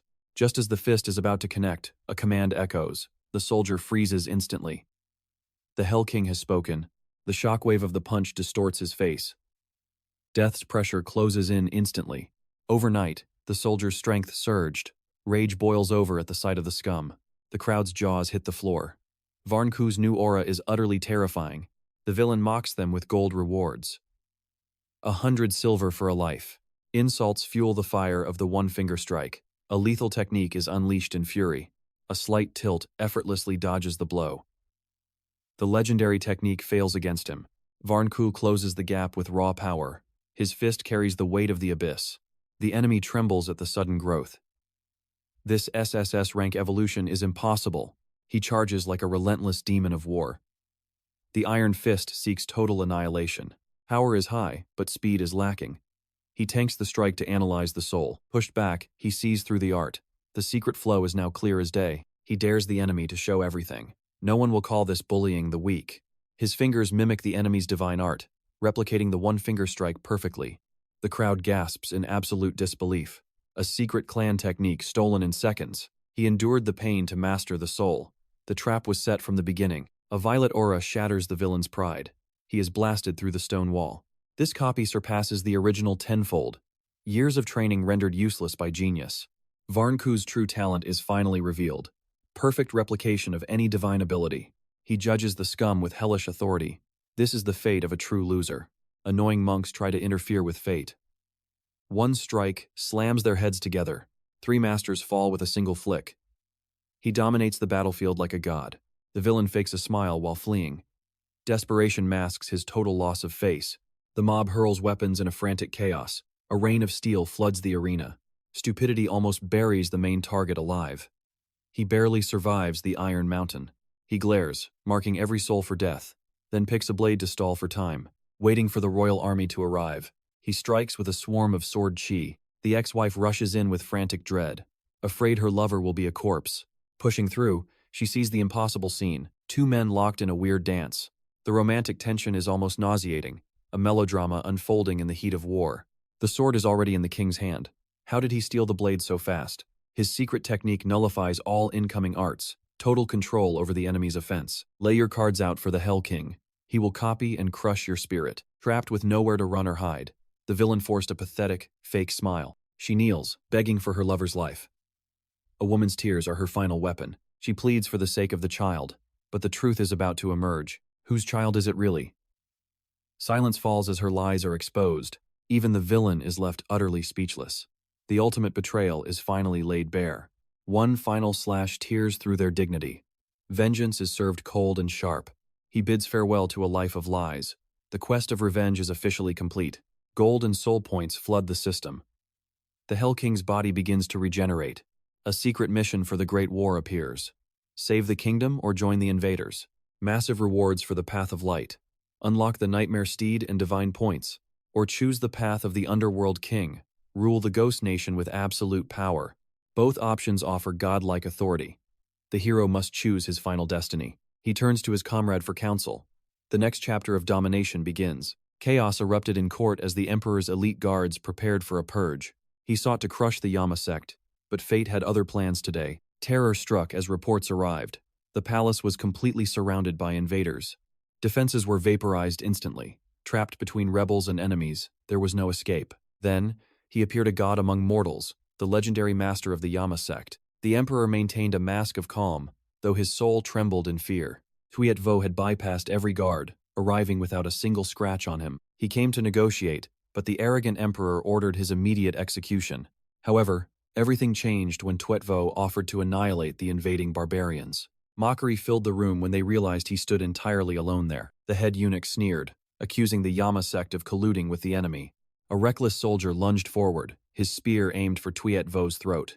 𝒕𝒊𝒏𝒈 simply clapped. Suddenly, a skeletal hand burst through the stone floor. A rotting corpse rose from the grave, a sight of pure, unfiltered horror. The soldier slashed the undead, only to hear his own father's voice. 𝒕𝒊𝒏𝒈 smirked, revealing his SSS rank authority over all departed souls. Realizing he just attacked his father's ghost, the soldier nearly died of shock. With a thought, the system restored the general's body to its former glory. Tears flowed as the soldier witnessed his father truly returning from death. It was a miraculous reunion, a bond transcending the veil of the afterlife. The mood shifted instantly when the father slapped his son for being weak. He scolded the boy. A general never cries like a helpless child. The soldier clung to his father's legs, weeping while the emperor watched, stunned. The general explained he was a lingering spirit, seeking justice for his fall. Their army had been slaughtered by a dark power from the Tubo realm. An evil Taoist had turned their soldiers into mindless, steel-skinned killing machines. This fraud claimed to be the living king of hell, a fatal mistake. 𝒕𝒊𝒏𝒈 offered the general a chance for ultimate vengeance under his banner. Without hesitation, the general vowed to hang the enemy's heads upon the gates. Seeing hope, the emperor begged 𝒕𝒊𝒏𝒈 to save the entire Dali kingdom. After setting his terms, 𝒕𝒊𝒏𝒈 made a bold, absolute declaration of victory. Within half a day, the enemy leader's head would roll before the throne. They vanished instantly, leaving the stunned court in a trail of shadows. Outside, 20,000 invaders marched, certain of their inevitable and bloody conquest. Their leader, the evil Taoist, whispered to a crystal ball, summoning dark gods. He promised a blood sacrifice to the one he called the Underworld King. Suddenly, 𝒏𝒈𝒊𝒏𝒈 appeared beside him, mocking the Taoist's pathetic little toy. Startled, the Taoist stared at the stranger who appeared like a ghost. He threatened to sacrifice 𝒏𝒈𝒊𝒏𝒈, who mocked him with feigned, playful terror. Then, with one divine strike, 𝒏𝒈𝒊𝒏𝒈 sent the fraud flying into the clouds. Panic seized the troops as their immortal leader was crushed like an insect. 𝒏𝒈𝒊𝒏𝒈 laughed, seeing the Taoist's lifespan flickering like a dying candle. That punch had shattered the dark aura eating the Taoist from within. 𝒏𝒈𝒊𝒏𝒈 diagnosed his symptoms perfectly, leaving the fraud trembling in absolute fear. The power he served was not a god, it was a parasite consuming him. My throat is parched while this fool thinks I am here to steal his Hell King title, so I will play the part of a deadly threat. Seeing his delusion, 𝒏𝒈𝒊𝒏𝒈 does not care if they live or die. He turns to leave, but then it happens. The trap is set and the villain calls him back, proving that a mother's pricing strategy always works, as he reveals a special bottle. Marketed as a legendary elixir made from the rarest natural herbs, it can be yours for the right amount of cold hard cash. The name Protective Life Water sounds like a complete scam. 𝒏𝒈𝒊𝒏𝒈 opens the lid and a pungent aroma begins to waft through the air. Anyone with a nose would know this smells exactly like fertilizer, yet they say bitter medicine is the most effective even if it reeks. It smells like trash and looks like dung, but the promised effects are miraculous, and somehow the villain actually falls for the lie. Desperate for power, he begs to buy the medicine, so 𝒏𝒈𝒊𝒏𝒈 demands a king's ransom, including all the ancient treasures found recently. The price is daylight robbery, nothing short of a total shakedown, but after hearing the main character's sweet lies, greed takes over. Thinking of the massive profits ahead, the villain ignores the cost, and decides he cannot let this petty change stop his grand ambition. Fully convinced, he hands over a secret map marked with treasure locations before clutching the bottle ready to claim his destiny. He closes his eyes and gulps it down in one go, only to instantly vomit rainbows, recognizing that unmistakable flavor of pure horse manure. No more hiding the truth, 𝒏𝒈𝒊𝒏𝒈 laughs and congratulates him for being the very first person to ever feast on such a disgusting trap. Before the villain can react, our hero escapes, leaving the furious man to order his Hell King servant to give chase, but it is useless. Finding only a pile of yellow waste, the villain's rage explodes, while the gang leader finishes his mission of burning down the forest. Excited to find his master, the gang leader rushes to the meeting point where the two of them cross paths on the road. Seeing his lord in such a hurry, the subordinate asks what is wrong, and 𝒏𝒈𝒊𝒏𝒈 casually tosses the messy situation straight into his lap. Hearing that enemies are chasing his beloved master, the gang leader decides to show off and teach these fools a lesson they will never forget. Just as they speak, the enemy swarm arrives. 𝒏𝒈𝒊𝒏𝒈 maintains a perfect poker face, curious to see if his subordinate can handle the heat. Faced with an entire army brandishing sharp steel and murderous intent, the gang leader begins to sweat bullets as his confidence shatters. Dropping his tough act, he begs to hide with the master, and in the blink of an eye, they vanish into the dark bamboo forest. The air here is thick with death energy, perfect for a lethal ambush. 𝒏𝒈𝒊𝒏𝒈 activates his SSS authority and calls forth his shadows. Eerie blue soulfire erupts, and the legendary general appears with his ghostly legion as 𝒏𝒈𝒊𝒏𝒈 orders them to slaughter every single enemy. Realizing the overwhelming power before him, the general bows, recognizing 𝒏𝒈𝒊𝒏𝒈 as the true ruler of the underworld, the one who will grant him revenge. Though he acts for his own gain, the master's support feels like divine grace, leaving the spirits eternally indebted to his dark authority. 𝒏𝒈𝒊𝒏𝒈 displays his cold mercy, telling them that the only payment he requires is the severed head of that treacherous cult leader. He tasks the gang leader with looting the treasures marked on the stolen map, as they divide the labor to maximize their gains. While everyone else works, 𝒏𝒈𝒊𝒏𝒈 relaxes, waiting for the rewards to roll in until a mysterious sphere begins to speak. It screams for blood and souls, sending a chill down the hero's spine, as he commands the system to scan this terrifying object. The analysis reveals a shocking truth: the sphere contains a soul essence that only a true Hell King is supposed to possess. At that moment, the foreign army catches up to them, led by a group of ruthless soldiers and the desperate cult leader. A professional scout warns of a trap, sensing the dense yin energy, but the cult leader merely insults him for being a coward. Having marched deep into the woods, they finally see the undead general standing tall, a sight that turns the villain's face as pale as a ghost. He had personally murdered this man, yet here he is standing between life and death, prompting the villain to order a final desperate attack. Before the soldiers can move, a spectral blade flies through the air, cleaving their bodies in half with absolute and silent precision. The ghost soldiers are invisible to mortal eyes, and the panicked troops have no idea what is slaughtering them from the shadows. The cult leader is frozen in fear, watching his men die, while the general remains motionless and swords fly as if possessed by demons. After being sealed for so long, the ghost army relishes the slaughter, while the general broods, thinking of the brothers he lost. With a surge of vengeful power, the general charges forward, and the enemy forces are instantly torn to pieces by his wrath. Seeing the carnage, the cult leader turns tail and runs frantically, ordering his remaining men to block the path of the vengeful spirit. But his meat shields are already gone butchered by the elite soul warriors, leaving the villain completely isolated and defenseless. He is now a wounded animal trapped in a cage of his own making with no hope of escaping the judgment of the underworld. Meanwhile, 𝑫𝒏𝒈 ponders a cosmic law: only one Hell King can exist in each world, making the entity inside the sphere a total anomaly. This is a fugitive Hell King from a different dimension who is desperately running away from a fate worse than death. Having lost his physical form, he is now just a fading soul, struggling to preserve his power before it vanishes forever into the void. Sensing the metallic tang of blood, the villain flees while 𝑫𝒏𝒈 is distracted. Eager to regenerate his form, he greedily siphons life from the scattered corpses, his fractured soul weaving together a new and terrifying vessel. Finally liberated from his glass prison, the demon lord manifests just as the general swings for a killing blow. Screaming for aid, the priest triggers a surge of gore that coils around the general like a crimson python.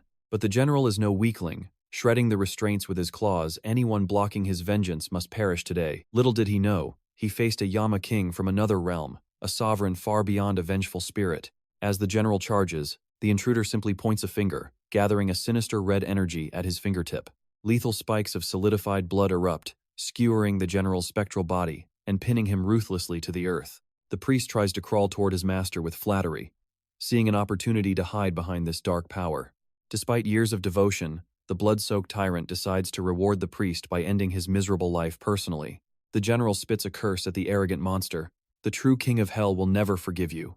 His face twists in annoyance. He had already confirmed this world lacked a true ruler of the dead. He begins feasting on the general's remaining essence, convinced that only insignificant weaklings inhabit this pathetic realm. But his celebration is cut short. A devastating punch explodes across his face, sending him flying 8 miles away. Someone dared to strike his people on his own turf? 𝑫𝒏𝒈 has arrived to teach a lethal lesson. The sudden assault leaves the villain dazed, his new body still struggling to harmonize with its dark powers. He hisses in rage, declaring himself the supreme 𝒏𝒂𝒕𝒉 king who can claim 𝑫𝒏𝒈's soul at any moment. You want to see who I am? 𝑫𝒏𝒈 smiles, unleashing a crushing, divine aura that freezes the air. I am the Hell King of this world. The truth hits the intruder like a mountain of lead. Realizing they are equals, the villain grins. There can only be one king to sit upon the throne of death. The priest barks from the sidelines, urging his master to eliminate the one man who ruins their plans. 𝑫𝒏𝒈 sighs, his patience wearing thin. Stop talking and start fighting. I am tired of your useless monologues. The 𝒏𝒂𝒕𝒉 king loves crushing arrogant souls. The more prideful they are, the better they break under his feet. He lunges forward, manifesting sharp crimson blades that slice through the atmosphere at the speed of light. 𝑫𝒏𝒈 stands motionless as his divine barrier manifests, but these blood blasts are infused with ancient 𝒏𝒂 power. The barrier shatters under the pressure, yet as the dust settles, the target has completely vanished from sight. High above, 𝒏𝒂𝒕𝒉 stands balanced on a single bamboo leaf, looking down with complete and utter boredom. Infuriated by the mockery, the villain unleashes a storm of blood weapons, desperate to draw a single drop. But 𝒏𝒂𝒕𝒉 flickers away again, reappearing unscathed. Not a single hair on his head has been touched. Is a king only good at running? The villain mocks, attempting to provoke a direct confrontation. A clone of blood silently forms behind 𝒏𝒂𝒕𝒉's back, ready to deliver a fatal, cowardly strike. But the stench of gore is too loud. 𝒏𝒂𝒕𝒉 spins and delivers a slash that cuts through reality. The villain laughs. It was a trap. The blood on 𝒏𝒂𝒕𝒉's hands transforms into the legendary blood prison. This inescapable cage is designed to suppress even the most monstrous strength. The villain's victory seems certain. 𝒏𝒂𝒕𝒉 remains eerily calm. So, this is your ultimate move?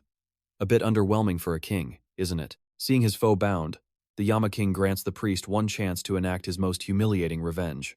The priest's face twists into a sadistic grin as he prepares to subject 𝒏𝒂𝒕𝒉 to ultimate mockery. He retrieves a foul, stinking piece of waste, intending to force it down the throat of the trapped king. 𝒏𝒂𝒕𝒉 whispers a command to his system, swap. In an instant, the law of reality bends. The 𝒏𝒂𝒕𝒉 king, still laughing, suddenly finds his mouth stuffed with the priest's disgusting gift instead. The priest freezes in horror, unable to comprehend how his master replaced his target in a heartbeat. Gagging and turning pale, the arrogant intruder realizes too late that he is now the one bound tight. With a cold smirk, he orders the system to swap positions. The red 𝒏𝒂𝒕𝒉's laughter turns into a choke. The demonic priest is blindsided, forced into a nightmare he cannot comprehend as destiny suddenly flips the script. Gagging on his own medicine, he turns pale, realizing he is now the one bound in chains and trapped. 𝒕𝒊𝒏𝒈 shattered the blood prison effortlessly, making him the first to ever escape. The Crimson Yama roared in primal fury. Chains exploded into dust as the Crimson Yama unleashed his forbidden blood arts, hovering midair with lethal intent. In the blink of an eye, he transformed from a weakling into a high-tier predator, closing the distance instantly. This was his true SSS rank form, a perfect fusion of physical carnage and ancient infernal authority. The Yama King danced around 𝒕𝒊𝒏𝒈, mocking him with a voice that echoed from the depths of hell. Thinking he had the advantage, he launched a cowardly sneak attack from the shadows behind our hero. But 𝒕𝒊𝒏𝒈 simply glanced back, stopping the devastating strike with nothing but a single, casual finger. Realizing he was outmatched, the Yama King's arrogance crumbled into a pathetic, stuttering apology. He tried to reclaim his pride as a ruler of death, refusing to bow to a mere mortal newcomer. But 𝒕𝒊𝒏𝒈 grew bored. A suffocating, pitch-black aura erupted from his body, chilling the very air. The atmosphere froze instantly.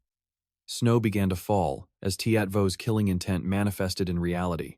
A single slap sent the Yama King spiraling across the horizon, carving a massive trench into the earth. Is that all? 𝒕𝒊𝒏𝒈 sighed. He hadn't expected the great Yama to be such a fragile weakling. The king's physical form shattered, forcing his soul back into a pathetic, glowing crystal orb. The system demanded his total annihilation, but the orb groveled and begged for a second chance.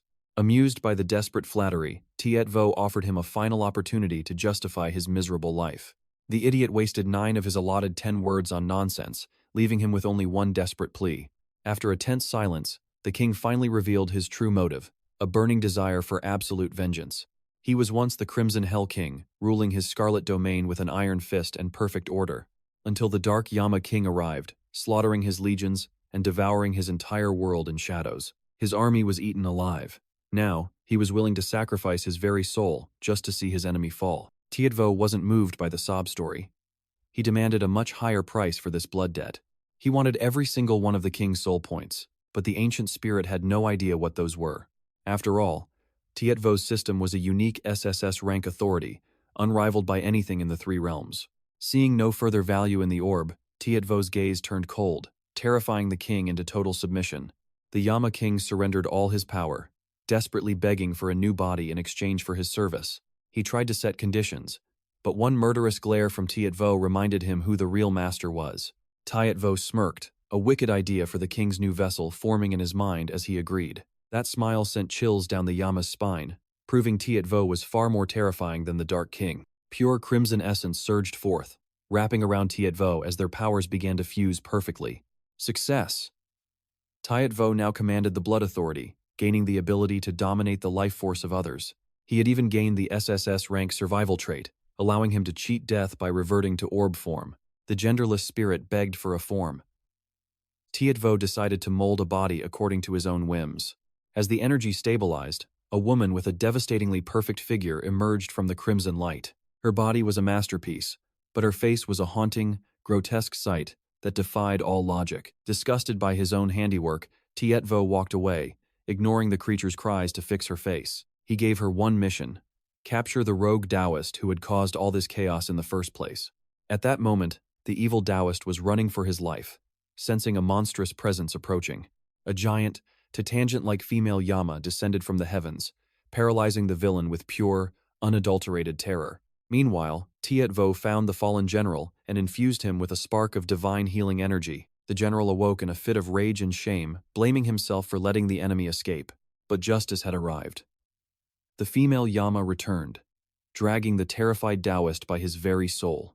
To the general, this monstrous woman looked like a celestial goddess. It was love at first sight. The enemy was now served on a silver platter. Despite his pathetic screams for mercy, the end was near. The general's blade flashed in a clean arc, severing the Taoist's head and ending the nightmare forever. Mission clear. For the fallen soldiers, justice is served. 100,000 soul points have been claimed. My pockets are overflowing. With this massive haul, I can finally evolve my underworld into a true fortress of death. Ignoring the captive spirit within that body, I blast off like a dark comet, leaving the stunned woman behind. For the first time, she felt the icy grip of true terror. Meanwhile, I can't stop grinning at my newfound fortune. I am filthy rich now. Time to renovate my palace and add some high-tier furniture fit for a Hell King. Suddenly, screams echo through the air. Below, the barbarian army is fleeing in total chaos, crying for their mothers. It seems my loyal subordinates greeted them with such violence that not a single bone remained unbroken. The report of the enemy's total collapse reaches the emperor. He is frozen in disbelief, unable to process the carnage. 1 man versus 10,000 soldiers? It is an impossible feat, yet I made it look like child's play. Boom! I crash land like a meteor from the heavens, nearly rattling the fake wig right off the emperor's head. I toss the decapitated head of the evil sorcerer at his feet. The evidence is undeniable. The emperor is speechless. Victory is mine. What is even more terrifying? Not a single scratch can be found on my body after the slaughter. I demand my prize, the rare artifact we agreed upon. It is to be delivered directly to my underworld domain immediately. One look into my cold, abyssal eyes, and the emperor feels like he is facing a primordial demon. He is paralyzed. Terror takes root in his soul. He realizes that if I desired it, his entire empire could be wiped out in an instant. Following my command, the emperor appoints the new chief. The commoners are left in a state of utter confusion. They think that joining the fray is a shortcut to glory. Soon, everyone is flocking to follow my dark shadow. I drag my debt, the annoying red Yama spirit, back to the underworld. But she just won't stop complaining about the decor. She mocks everything until I give her a loving glare that shuts her mouth instantly. Know your place, ghost. Everyone is whispering, wondering where this strange gourd monster came from. It is time for a total makeover. I order the system to craft her a new body. Of course, the system can't resist throwing a few insults about my taste. 100 soul points spent. Her monstrous form is reconstructed into something entirely different and refined. In the blink of an eye, she transforms into a slim, elegant figure. The sudden change is nothing short of a miracle. A more flexible body is a win. But I am still standing there looking like a fool. Did I overdo the request? She is actually attractive? I am starting to doubt my own craftsmanship. This result is unexpectedly high tier. Now, for the rewards. I promised my subordinate a gift. We head straight to the dimensional travel gate. I activate the portal. A dark vortex swirls, and the fabric of space tears open to reveal a magnificent creature. A majestic warhorse emerges, radiating power. The crowd gasps in awe at the sight of this legendary steed. Wait, why is it the size of a bean? I can literally pick this mighty warhorse up with just 2 fingers. It is a soul seed. It needs special nourishment to grow. The system then prompts me, build the Ghost Kingdom. Seeing my confused expression, Red Yama explains. The Ghost Kingdom is the ultimate foundation for my dominion. It is a hub for barracks, resource farms, and weapon manufacturing. A true sovereign's base of operations. If I build this, I won't need to waste soul points on troop maintenance. I need to unlock this feature right now. But first, I must upgrade the Yellow Springs and the Gateway to level 5. Time to spend those hard-earned points. 50,000 soul points gone. In return, I get a high-spec upgrade that makes the underworld look terrifyingly elite. With skull ornaments and a revamped path, even Red Yama is stunned. The speed of the evolution is godlike. I want those effects too, she cries. 2 conditions are met, but I still lack the Spirit Soul Stone. The stone is hidden in the Jade Cave. I know that place is a gold mine for legendary artifacts and hidden treasures. Since Red Yama is bored, I drag her along to be my personal errand girl. She starts her endless chatter again. She complains that a king shouldn't do manual labor. She even calls the system a low-level ghost who needs discipline. She vows to re-educate the system into submission. I just give her a look that says I am about to bury her. I check in with the system. We aren't at the cave entrance yet. The system teleported us nearby for safety. After 10 minutes of silence, Red Yama is about to explode. She is a chatterbox that just can't be silenced. Suddenly, a massive cloud of dust appears. A group of people is charging toward us like a stampede of wild beasts. It is a horde of women, screaming and running as if their lives depended on it. What kind of chaos is this? A frantic crowd surges forward in a desperate frenzy. Even an elderly woman sprints past her limits with every ounce of her strength. Driven by curiosity, she joins the chaotic swarm. Our protagonist, 𝒕𝒊𝒏𝒈, questions her, only to be met with a sharp, judgmental glare. Who do you think you're calling grandma, you little brat? She snaps. But as she glimpses his flawless, celestial face and otherworldly aura, her face flushes a deep crimson, her heart racing against her better judgment. Despite her age, the Hell King's radiance leaves her breathless. She quickly regains her senses, reminding herself she is far too old for such charms. Her devotion belongs solely to young Master Mo Dung. Intrigued by this legend, 𝒕𝒊𝒏𝒈 follows the spectacle. Suddenly, a group of arrogant security guards blocks their path with cold, demanding steel. They demand a hefty toll just to pass. Apparently, seeing the face of the beloved Mo Dong is a luxury only the wealthy afford. The entrance fee is 200 silver taels. Unfazed by their greed, the Hell King simply phases through reality, leaving them all behind. He enters effortlessly, yet the persistent pests continue to harass him for coin. Annoyed by their tenacity, 𝒕𝒊𝒏𝒈 decides to grant a gift. A massive block of divine gold descends from the heavens, crushing the greedy fools. He leaves one survivor to crawl back with a warning. Tell Mo Dong that the god of wealth has arrived. Meanwhile, on a lavish boat, the young master basks in his followers' screams. Foolish women on the shore claw at each other for a mere glimpse. Mo Dong sits upon his throne, savoring the intoxicating adoration. He knows his beauty is a lethal weapon. Beside him stands a fish-mustached advisor, disgusted by using vanity to extort the common masses. To a true aristocrat, such schemes are beneath dignity. But Mo Dong remains indifferent, focused only on his singular, dark, and ambitious goal. He needs a fortune to resurrect the fallen Yen kingdom. Every coin bled from these infatuated fools is a step toward his restoration. As they plot to ensnare more victims, a frantic cry shatters the atmosphere. A survivor from the gate arrives, trembling in absolute terror. He reports that 𝒕𝒊𝒏𝒈 and the Crimson Yama have arrived. 2 guards were flattened by gold while the intruder claimed divine authority. The guard recounts the impossible sight of a giant golden ingot falling from the sky. Mo Dong's eyes light up with arrogant realization. He assumes the heavens have finally recognized his resolve. He truly believes a deity has come to serve his grand and royal destiny. Beauty and power are always favored by fate, he muses. But the advisor remains skeptical, sensing a dangerous shadow behind this sudden fortune. He suspects a trap set to humiliate them. The advisor steps forward to confront the threat, ordering Mo Dong to hide his face. I will handle this interloper, the advisor declares coldly. He asks for a description, but 𝒕𝒊𝒏𝒈 is already standing right behind them. The Hell King's sudden appearance leaves the advisor paralyzed. Realizing he is outmatched, the old fox quickly shifts his mask to false hospitality. With a forced smile and a low bow, he welcomes the honored guests. He hides his murderous intent behind a veil of deep respect. They are led into a hollow hall. 𝒕𝒊𝒏𝒈 asks where Mo Dong is hiding, his voice carrying the weight of a judge. The advisor begs for patience, promising to fetch his master. Red Yama's eyes flare with killing intent at the thought of waiting. Sensing the Crimson Yama's boiling rage, the advisor maintains his facade. He retreats to prepare delicacies, but his true face finally emerges. He orders the guards to surround the area, commanding absolute silence. Entering the cellar, he prepares a colorless, odorless, and lethal divine poison. He laces the vintage wine with the toxin. However, 𝒕𝒊𝒏𝒈's SSS rank system identifies the threat, deeming it as harmless as common water. This 1,000-mountain secret brew is served with a deceptive flourish. The advisor pours the poisoned wine, acting as a humble servant. To prove its safety, the advisor downs a cup himself, relying on a hidden antidote. He smiles, thinking his trap is perfectly set. A fine vintage for fine guests, he chirps. But 𝒕𝒊𝒏𝒈 stares through his soul, his gaze cold enough to freeze the air. The Hell King exposes the truth with a single sentence. The advisor's heart stops as he realizes his poisoning scheme was seen through. Panic surges as he realizes the main character holds the only vial of antidote. The advisor's facade crumbles into a mask of terror.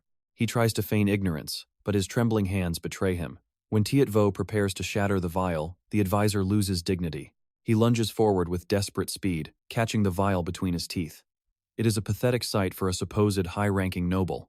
Before he can breathe, Red Yama delivers a devastating, face-shattering slap.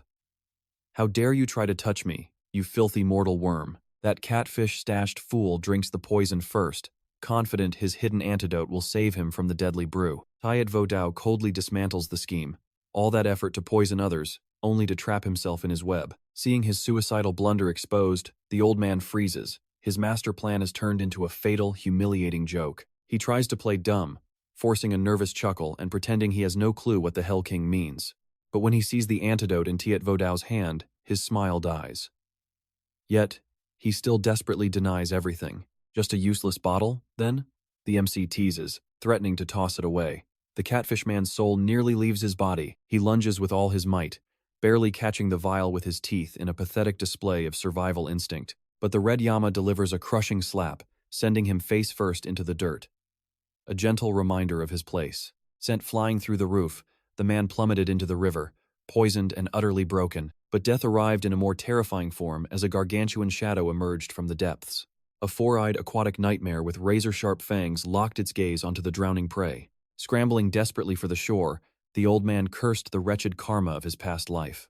In one swift gulp, the beast devoured him whole as the horrified crowd watched in silence. The system confirmed the mutation, a monster born from the dark miasma of the Spirit Stone. Mu Rong was soon informed that his loyal subordinate had become literal fish bait. After hours of waiting, the arrogant fool finally showed his pathetic face to our hero. Ignoring the offer to cooperate, Mu Rong dared to blame 𝑇𝒕𝒊 for the guide's death. Despite his ragged and lowly appearance, the brat still tried to act superior to the king. Drawing his blade, Mu Rong sought vengeance. Oblivious to the monster standing before him, he lunged forward with lethal intent, aiming to strike 𝑇𝒕𝒊 down in a single blow. The blade struck nothing. The protagonist had vanished into the shadows like a ghost. While Mu Rong panicked in confusion, 𝑇𝒕𝒊 was casually studying a map on the wall. Infuriated by this blatant disrespect, the villain channeled every drop of his internal energy. His sword surged with power, capable of slicing through the densest steel like mere paper. But before the strike landed, his pride and joy shattered into 1,000 useless fragments. Mu Rong stood frozen in shock.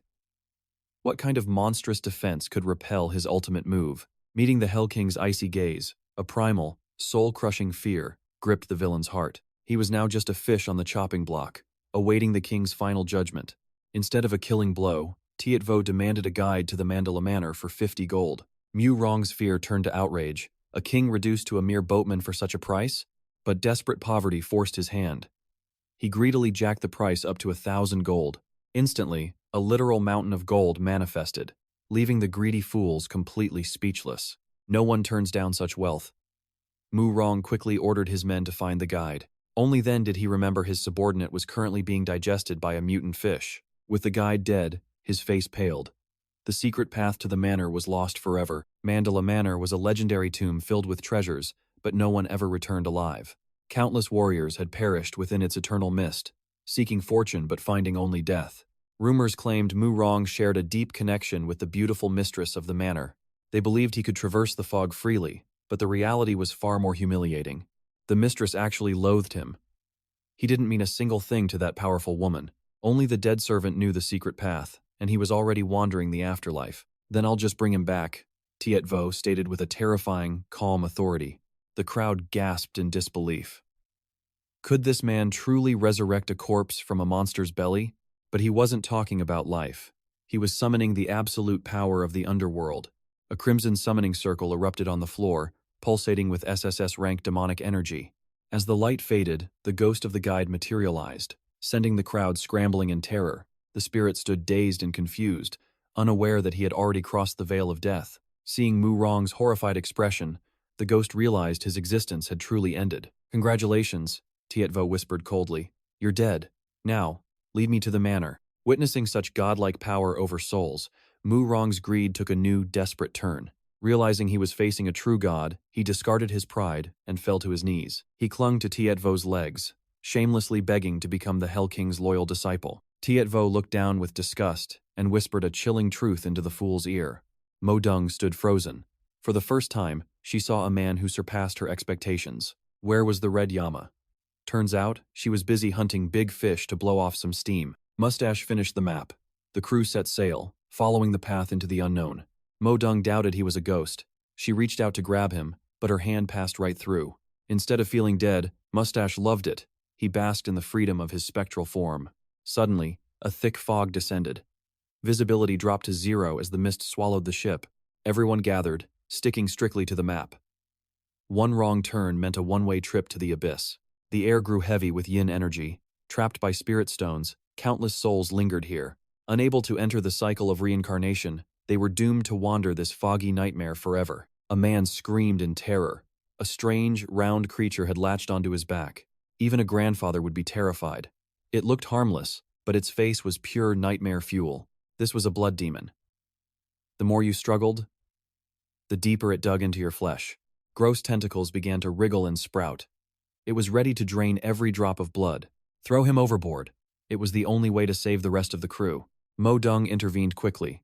They needed to confirm its identity before taking a life. But before they could act, the creature exploded. Bits of demon flew everywhere in an instant. 𝑇𝒕𝒊 ended it with one finger. System: Blood demon slain. +10 soul points. Killing them grants points? How lucky. He noticed the demon's mask lying on the deck. 𝒕𝒊𝒏𝒈 picked it up and grinned. It was made of pure, high-quality gold. Mustache felt a cold shiver. He turned to see the duo's eyes gleaming with pure greed. Mustache tried to stop them. He didn't want Mo Dong diving into such a dangerous gamble. But money talks, 𝒕𝒊𝒏𝒈 laughed. Gold was practically begging to be taken. Finally, a partner with the same spirit. They decided to use the crew as live bait. The tasty bait worked perfectly. Monsters began swarming the surface, hungry for a feast. The sailors screamed for their mothers. Terrified, they begged to be released from the trap. A new horror emerged from the depths, a skeletal water ghost, looking like a starved wraith. It was furious that 𝒕𝒊𝒏𝒈 killed its kin. System. Elite water ghost, father has appeared. Believing itself superior to mere mortals, it commanded its minions to strike with everything. Massive tentacles lashed out at the ship. Mo Dong stepped forward to defend her ground. Her blade danced in the moonlight. With elegant strikes, she sliced the tentacles into pieces. She felt quite proud of her display. Surely, 𝒕𝒊𝒏𝒈 would be impressed by her skills, but she missed the sneak attack. 𝒕𝒊𝒏𝒈 grabbed her, pulling her away from certain death. The water ghost charged, laughing. Being intangible, it believed no human weapon could touch it. It lunged straight for the handsome MC. You look delicious, it seemed to hiss, but 𝒕𝒊𝒏𝒈 met it with a face full of sandal. A single kick sent the spirit flying backward. Its face was crushed, a boot print left behind. The ghost questioned its very existence. How could a human touch a soul? 𝒕𝒊𝒏𝒈's eyes flared with a terrifying, dark light. I'll kill you like a human would. His body erupted with overwhelming Hell King aura. He traced a divine seal in the air. A massive bolt of lightning crashed down with fury. The ghost's hair was blown clean off. For the first time, it realized being a ghost was hell. The demons were wiped out instantly. With 1,000 soul points, 𝒕𝒊𝒏𝒈 felt invincible. Power surged through his veins. Mo Dong cheered like an obsessed fangirl. The water ghost dropped to all fours. It tried to crawl away like a pathetic animal. It hadn't gone 3 steps before another kick landed. Its dignity as a demon was completely shattered. Driven into a corner, it prepared its final trump card. The real battle was just beginning. Begging and clinging to his legs, the water ghost offers to be their personal chariot, Hell's very own transport service. Reaching Manda Villa secretly, evading the ghost mother's prying, demonic eyes. Cheating death's final grasp, the future Hell King senses this world's chaos. Before the underworld was forged, reincarnation was a dream beyond their reach. Souls bound by spirit stones condemned to wander this purgatory forever. A male forbidden zone, where every man is hunted and butchered. Souls refined into pills, yet this water ghost remains strangely spared. Not a legendary exception, but a shy girl, barely 16 years old. Silence grips the group, the future Hell King's smile causes blushes. She battles her heart, resisting the allure of the living world. A dark plot thickens, while the red ghost bride begins her hunt. Slipping through solid walls, searching for the lady under mother's command. A desperate sprint for life. The young lady flees to save her kin. Crimson Silk lashes out, catching her before she can escape fate. Crashing into the dirt, the ghost bride's cold grip takes hold. Resistance ends in horror, as a gruesome secret is finally revealed. A severed, bloody head, the price of a man's cruel deception. Taken back to the shadows, while 𝒊𝒏𝒈 steps into the trap. The water ghost's betrayal, preparing to sacrifice them to another demon. Haunting melodies echo a siren's call from the pavilion ahead. A seductive specter appears, mesmerizing the weak with her ghostly form. The sisters share a glance, their eyes hungry for a soul's feast. Crimson eyes ignite, the seduction art begins its deadly soul drain. Like waves crashing, she unleashed her charm. Certain no man could withstand her dual vixen assault. Those fools collapsed instantly, spirits shattered. Suddenly, my SSS system chimed with a legendary notification. An yin-yang core lay within, valued at 1,000 soul points. Extracting it required a direct strike. As she swayed seductively, I acted. Grabbing the 2 possessed puppets, I slammed their heads together. Their lips collided in a cursed embrace. Trapped in her illusion, they saw a goddess, not each other. Their wild, mindless passion behind me was intense enough to make even a Hell King's face flush. Thinking I wanted her alone, the demoness slithered closer, weaving a web of dark, deadly temptation. I pinned her down, promising a special gift. Blinded by lust, she prepared for a night of sin. Mesmerized by my flawless gaze, she obeyed. Opening her mouth wide, she expected a lover's deep kiss. Instead of pleasure, I thrust my heavy fist deep into her throat, searching for the hidden core. It wasn't there. This yin-yang pill, forged from stolen lives, was hidden in a much darker place. Realizing the truth, my blood boiled. She was filthy, but to judge evil, one must enter the abyss. With a brutal yank, I seized the massive core. It was slick with the essence of stolen souls. This monstrous size proved her endless slaughter. The demoness shrieked, her facade crumbling into pure rage. Her eyes burned crimson. Realizing she'd been outplayed, she bared her fangs, hungering for my very flesh. Seeing her hideous true form, I sighed. Thank heavens I took the pill first, otherwise, I'd be retching. She transformed into a grotesque spider, limbs like serrated blades. Without a physical shell, she seemed untouchable. Just like a restless water wraith, blades passed through her. Standard attacks were useless against this horror. I'm sick of these loud-mouthed monsters. Her screeching was tearing at my ears, pushing me to the limit. My patience snapped.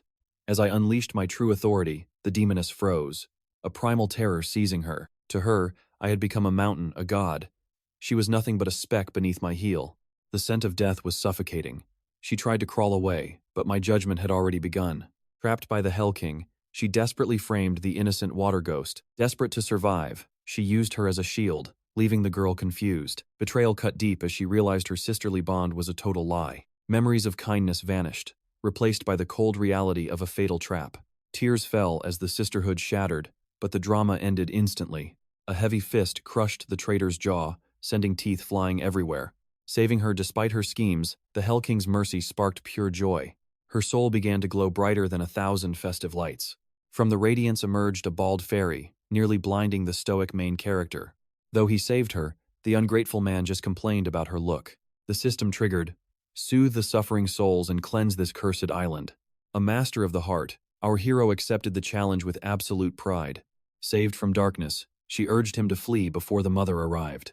But the Hell King never retreats. He walked straight into the tiger's den. They reached the ghost mother's domain, a field of blood-red blossoms. The scent of decay hung heavy, the flowers were fed on male corpses. A muscular female guard blocked their path, sensing a living soul's presence. With silver-tongued charm, the main character touched her heart for the first time. Called a lady despite her scars, she wavered but remained fiercely stubborn. She claimed men only craved her body, leaving the hero utterly speechless. He had high standards. A gorilla-like face wasn't his type at all. Tired of talking, he delivered a single strike, shattering her nose instantly. Brainwashed puppets weren't worth his time. He needed to face the source. Suddenly, screams erupted as the two sidekicks finally regained their senses. Waking up to a nightmare, Mo Dung felt his purity had been stolen. The main character silenced their chaos to brief them on the plan. Even the local ghost was terrified of the legendary Ghost Mother's power. These two fools would serve as the perfect bait to lure her out. Terrified of being ground into medicine, they sobbed in pure desperation. Greed won as the main character offered gold, then kicked them into action. One powerful kick sent them crashing through the roof like falling debris. Dazed, they looked up to see a pair of hauntingly pale legs. A tongue longer than hair lashed out the hanging ghost had arrived. They tried to bolt but were instantly surrounded by a horde of ghouls. With a dramatic farewell, Catfish Face prepared to face his tragic end. Stepping forward like martyrs, they braced for the inevitable soul-crushing impact. Tied up like snacks, they were dragged toward the Ghost Mother's throne. Speak of the devil. A seductive figure emerged from the shadows. This bombshell was the Ghost Mother, every man's most beautiful nightmare. Ageless and divine, her beauty defied the passing of centuries. She sneered at her captives, calling them too hideous to even look at. Mo Dung's pride exploded. How dare she insult his legendary handsomeness? Fueled by narcissism, his hidden power surged, snapping his bindings. To reclaim his dignity, he stood tall and discarded his outer robes. Revealing six-pack abs, he prepared to flex his way to victory. Her insolence fueled the Ghost Mother's rage, reigniting an ancient, bitter grudge. From the abyss, Miss G emerged, a puppet dancing on sinister pink threads. Murong froze. That voice. It belonged to his long-lost beloved cousin. What a twist. Her once radiant beauty had withered into a grotesque nightmare. Silence fell like a shroud. The graceful girl was now a withered hag. Enraged, Murong demanded answers, but the mother ghost blamed his rejection. Obsession destroyed her. Now, the Hell King must judge this twisted fate. Two choices. Marry this shell of a woman or pay in blood. Only his own flesh could brew the cure. A truly demonic ultimatum. Hesitation invited mockery. The Ghost Mother sneered at his pathetic, weak heart. All men crave flesh, she spat, her soul blackened by past betrayals. But he felt nothing. His heart was steel, forged for his empire. Restoring the great Yan was his destiny. Love was a mere distraction. She was just a friend. trapped in a prison of unrequited longing. Losing patience, the ghost mother brutally kicked the girl into the darkness. "You're next." Black spikes erupted from the earth like a forest of death. The spikes struck, but his divine shield shattered them into harmless dust. Suddenly, the air turned frigid. A crushing SSS rank pressure descended upon them. The Hell King appeared, narrating a poetic sermon on the cruelty of love. Annoyed, the ghost mob swarmed. With one flick, the king commanded silence. "Kneel." His absolute authority forced every soul to hit the cold floor. That overbearing CEO energy had the fans screaming for their dark lord, but the mood shifted. The ghost mother recognized his face with fury. She saw a heartbreaker. A doppelganger's sins now fell upon the king. She lunged to kill, but his aura repelled her like a hurricane. Her strike failed. His underworld energy was 1,000 times more potent. She laughed. If he was this powerful, her betrayer must be dead. "Correct," he smirked. "I've already greeted the ancestors in the beyond." Switching gears, he donned a mask of tragic, heart-wrenching Hollywood longing. He claimed he searched for her for centuries. A legendary lie began. "I was terminally ill," he lied. The mother ghost's fury instantly froze. He played the noble martyr, sacrificing his happiness to spare her pain. She fell for it completely. The demonic queen was moved to tears. Internally, he grinned. This performance was a masterpiece of SSS rank deception. He offered the hollow apology she had craved for 7,000 years. Her murderous intent wavered. Even a demon's heart can be manipulated. Chaos. A white-eyed ghost girl arrived to shatter his perfect act. She claimed he was a legendary playboy, with a hidden vast harem. The audience gasped. Was the handsome king actually a total trash boy? The drama peaked as she revealed their child, a giant, muscular beast. The daughter looked older than him. This scam was becoming an insult. She demanded child support. "Pay up or face my ultimate wrath." Disgusted, he delivered a soul-shaking uppercut to the giant girl's chin. "Stop," the system warned. "Killing them will fail the entire mission." As he struggled for innocence, a mysterious ring appeared to continue the drama. They swore to elope forever, using that ring engraved with the ghost mother's name as their eternal soul-binding pledge. The protagonist stood speechless at such audacity. This scumbag's greed was limitless. It was time for the system to intervene.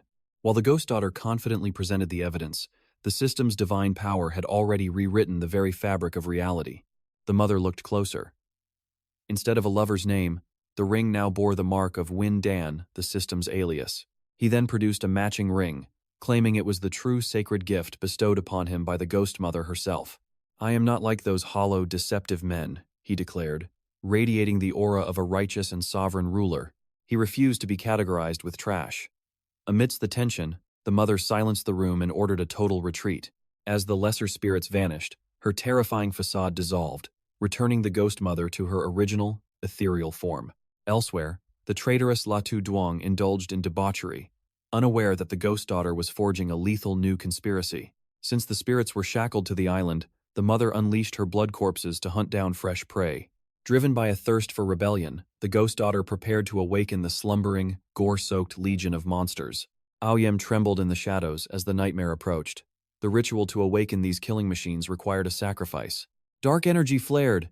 The ghost daughter ruthlessly impaled Aoyem, using her life essence to jumpstart the monsters' hearts. As Aoyem's agonizing screams echoed, her leaking spiritual energy invaded the blood corpses, forcing their dead eyes open. Inside, the mother faced the protagonist. After centuries of hating men, her repressed desires were reaching a boiling point. He was stunned. Modern logic couldn't explain the raw, unbridled passion of an ancient ghost queen on the prowl. Suddenly, the ground groaned. The metallic scent of blood filled the air as the undead legion breached the sanctum. The mother recognized her own savage creations.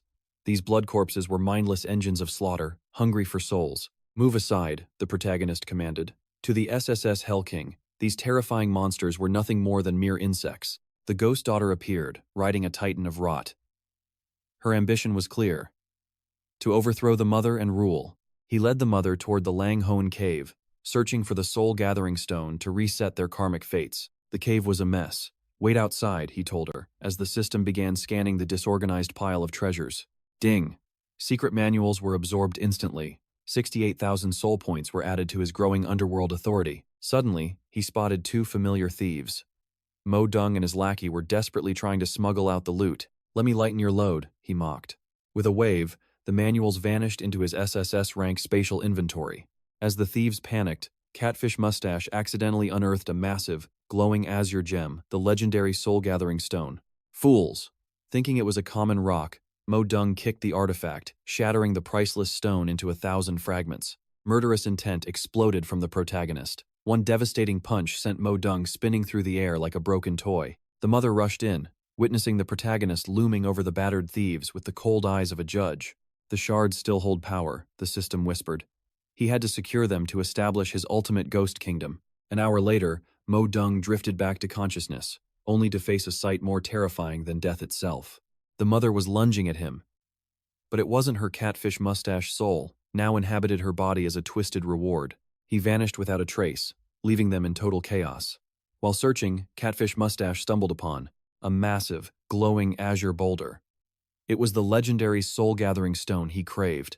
Unaware of its divine value, Mo Dong scoffed. To him, it was just a worthless rock. He shattered the artifact with a single, arrogant kick. Suddenly, a chilling, killing intent gripped his spine. One brutal strike sent him spiraling through the air.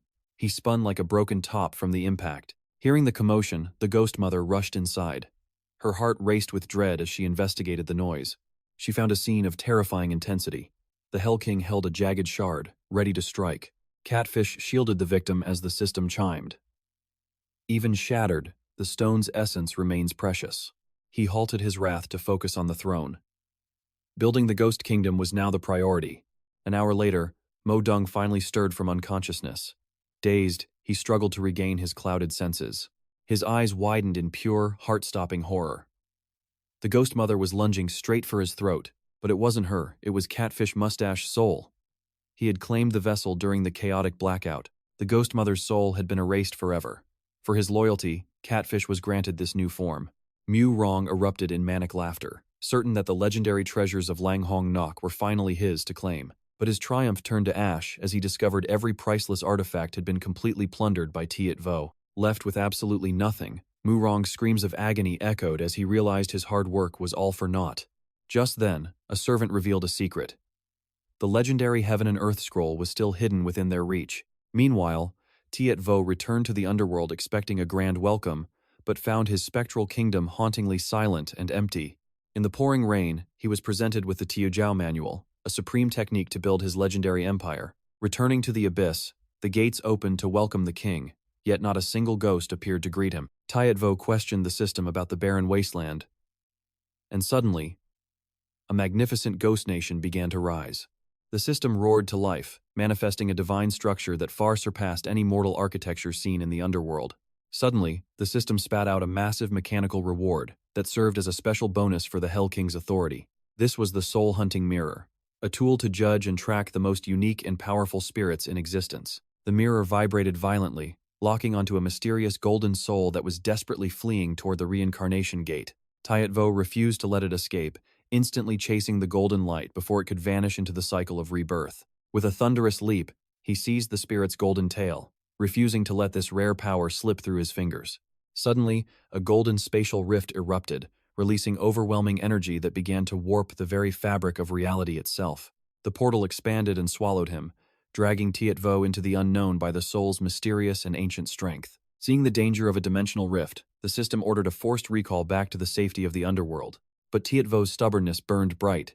He refused to abandon such power, even as the spatial pressure intensified around him. To force obedience, the system began dissolving his physical form like wet bread crumbling under the weight of water. Seeing the system's attempt at total control, 𝑇𝒏𝒊 chose his own freedom and defied the command with sheer willpower. He plunged headfirst into a new spatial door, ignoring the system's warnings, and emerged in a world completely unlike his own. He landed in a modern cityscape and immediately witnessed a standoff where a man held a woman at gunpoint. The tension was suffocatingly high, but before the trigger was pulled, a sudden noise disrupted the deadly confrontation. Before they could react, the gunman was sent flying into the rooftop, stuck there by an invisible, crushing force. 𝑇𝒏𝒊 intervened to settle the injustice. But surprisingly, the girl responded with a barrage of confused and furious insults. While he wondered why his help was rejected, the mangled body on the wall fell and hit the ground with a thud. The impact turned the man into a bloody mess, resembling a piece of overripe fruit crushed against the hard, cold pavement. Seeing the unfixable corpse before him, 𝑇𝒏𝒊 realized the system was no longer responding to his internal calls. However, The dead man began to twitch, his body knitting back together through the miracle of a rare resurrection card. 𝒕𝒊𝒏𝒈 realized he had stumbled into a realm far more twisted and entertaining than anything he had seen before. The man stood up and brandished his weapon, questioning 𝒕𝒊𝒏𝒈's identity since he lacked the marks of a typical player. He suspected 𝒕𝒊𝒏𝒈 was a secret assassin sent by the administrator to sabotage his path to total victory. Nearby, the girl began to move rhythmically, summoning a holographic interface filled with powerful cards and strategic survival items. This was the system shop, where participants traded points for the tools needed to survive this digital purgatory. The gunman dismissed her efforts as mere tricks, boasting that his power would eventually lead him to ultimate dominance here. A sharp, thunderous slap echoed as 𝒕𝒊𝒏𝒈 floored both of them, leaving 5-finger marks etched deep into their faces. 𝒕𝒊𝒏𝒈 clarified his stance immediately. No mortal was worthy enough to command the king of the eternal underworld. He demanded to know their location, but both survivors looked on in confused silence, trapped in this mysterious hell. The girl was once a normal employee who spent her nights innocently browsing the internet to escape her dull life. A strange advertisement popped up, and her curiosity led her to click accept, causing her to vanish from her world instantly. She woke up in this nightmare dimension surrounded by cold, desperate strangers facing a reality that felt like true hell. This place was a living purgatory, where despair and terror were the only constants for every unlucky player. The administrator forced them into trials, moving from one horrifying world to another, where slaughter was the only path. Everything in this world functioned on points, earned through cold-blooded killing and trading for weapons or divine special abilities. Hearing about the reward points, 𝒕𝒊𝒏𝒈 realized they were identical to the soul points of his own underworld. System error. His soul remains unlinked, as the mysterious administrator stays hidden in shadows. The rule is simple: clear every checkpoint to escape. Suddenly, the back door creaks open. A quest board appears. The final trial. Survive 7 days in this cursed, hellish realm. Seeing a massive cash reward, the hero's eyes widen as he counts every single zero. Greed ignites in his gaze. A companion warns of hell, but he only smells profit. They enter a mirror corridor. No matter how far they walk, they remain stuck in place. His companion suspects a demonic barrier is clouding their senses and trapping them forever. But our hero feels no cursed energy. Something about this ghost wall feels incredibly fake.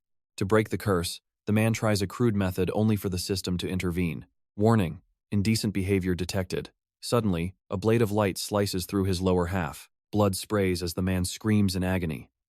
His little brother has been utterly destroyed. Desperate, he tries using a recovery card, but the system cruelly confiscates all healing items. Left broken and hopeless, he realizes his life has lost all meaning in this dungeon. Enough waiting. The hero clenches his fist, unleashing a strike that shatters the reinforced walls. His companion fumes with jealousy as the protagonist effortlessly clears a path through the debris. Despite the destruction, the scenery remains unchanged. They are still walking in a deadly circle. Use your brain, not your fists, his companion sneers, mocking the hero's brute strength. He ignores the chatter, pinning the loudmouth against the wall as a window finally appears. Before they can investigate, blood begins to drip from the ceiling onto the pristine glass. A message appears in crimson. I am here. The hallway turns into a slaughterhouse. A phone rings, breaking the silence. While others tremble, he moves to answer it instantly. Maybe the caller has the key to escape? He picks up, hearing a sinister laugh. I've arrived, the voice whispers. Heavy, terrifying footsteps echo from the darkness ahead. His companion fires blindly, but the bullets pass through the spirit like it's mere smoke. A hideous creature with matted hair crawls forward, its maw wide and ready to feast. While the spirit lunges, he casually browses for anti-ghost items on his digital screen. The ghost pauses, confused. Why isn't this human screaming? Why is he looking with disgust? Ugly, he mutters. Don't you monsters know what a spa is? He raises his hand. He stops just before contact, not out of fear, but to avoid touching such filth. Yet, the sheer wind pressure from his halt deforms the ghost's face into a mess. The spirit snarls, trying to act tough, but the protagonist has already lost his patience.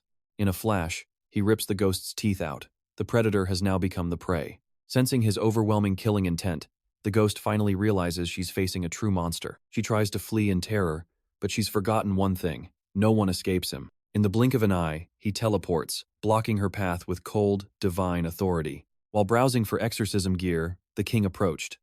His aura trembled with a dark, suffocating power. The vengeful spirit tried to intimidate the king. It bared its fangs in a pathetic attempt to scare him. He wasn't scared. He was utterly disgusted.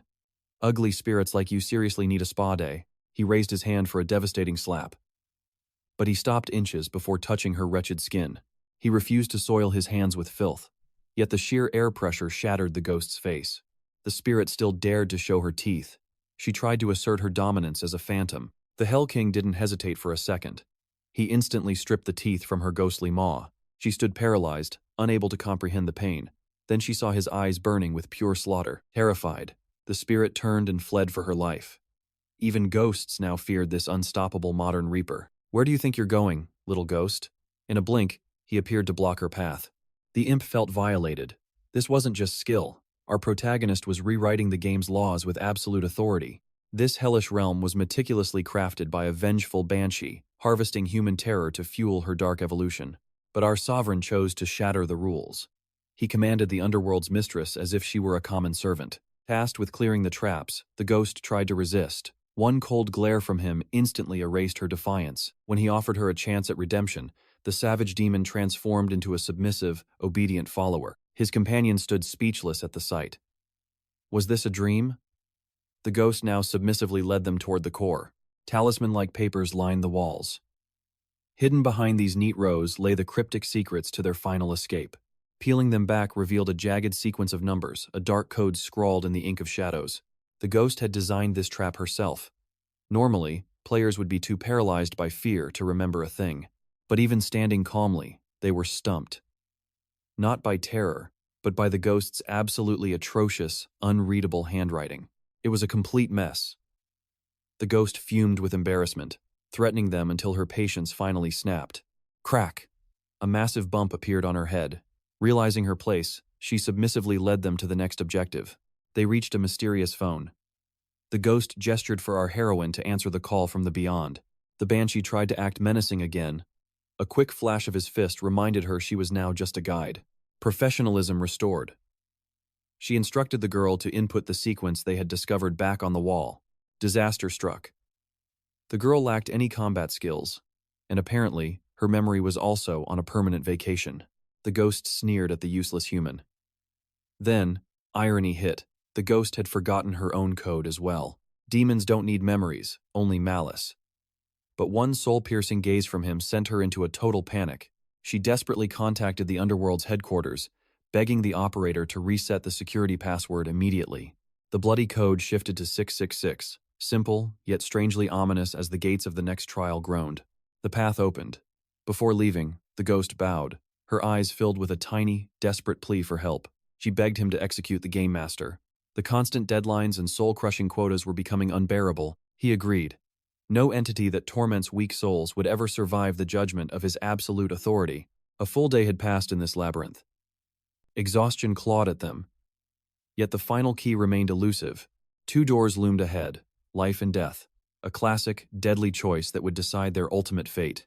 It was clearly a rigged game. The master surely inverted the paths to lead them into a slaughter. It was time for the king to act. He began a casual count to decide their next move. With the confidence of a god, he pointed decisively toward the door, marked as life. The man in black protested. Logic dictated that the safe path was surely a cleverly hidden trap. Calculations suggested the master would turn the obvious exit into a death trap for the unwary players.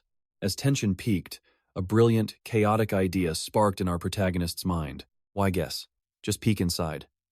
The companion's face became a giant question mark of pure, stunned disbelief. Without a word, his fist exploded forward. The impact shattered the frame, sending splinters and smoke flying. Brute force diplomacy at its finest. A truly elegant way to open a door that was meant to stay locked. The master never expected this. 3 more doors appeared, as the dust finally settled on the wreckage. The odds of death tripled. But with him leading, even the abyss felt like a casual walk in the park. The companion whispered, desperate to know how he was cheating the system so effortlessly and without hesitation. He dismissed them with a smirk. It wasn't a cheat. Their intellect simply couldn't grasp his god. Tier IQ. Being called an idiot by a half-naked madman was the ultimate, stinging insult to his warrior pride. They became mere spectators as he systematically dismantled every nightmare that dared to cross his path. He was so terrifying that even a vengeful spirit child wept in genuine, soul-shaking remorse. His eyes held no fear, only a predatory hunger for the supernatural.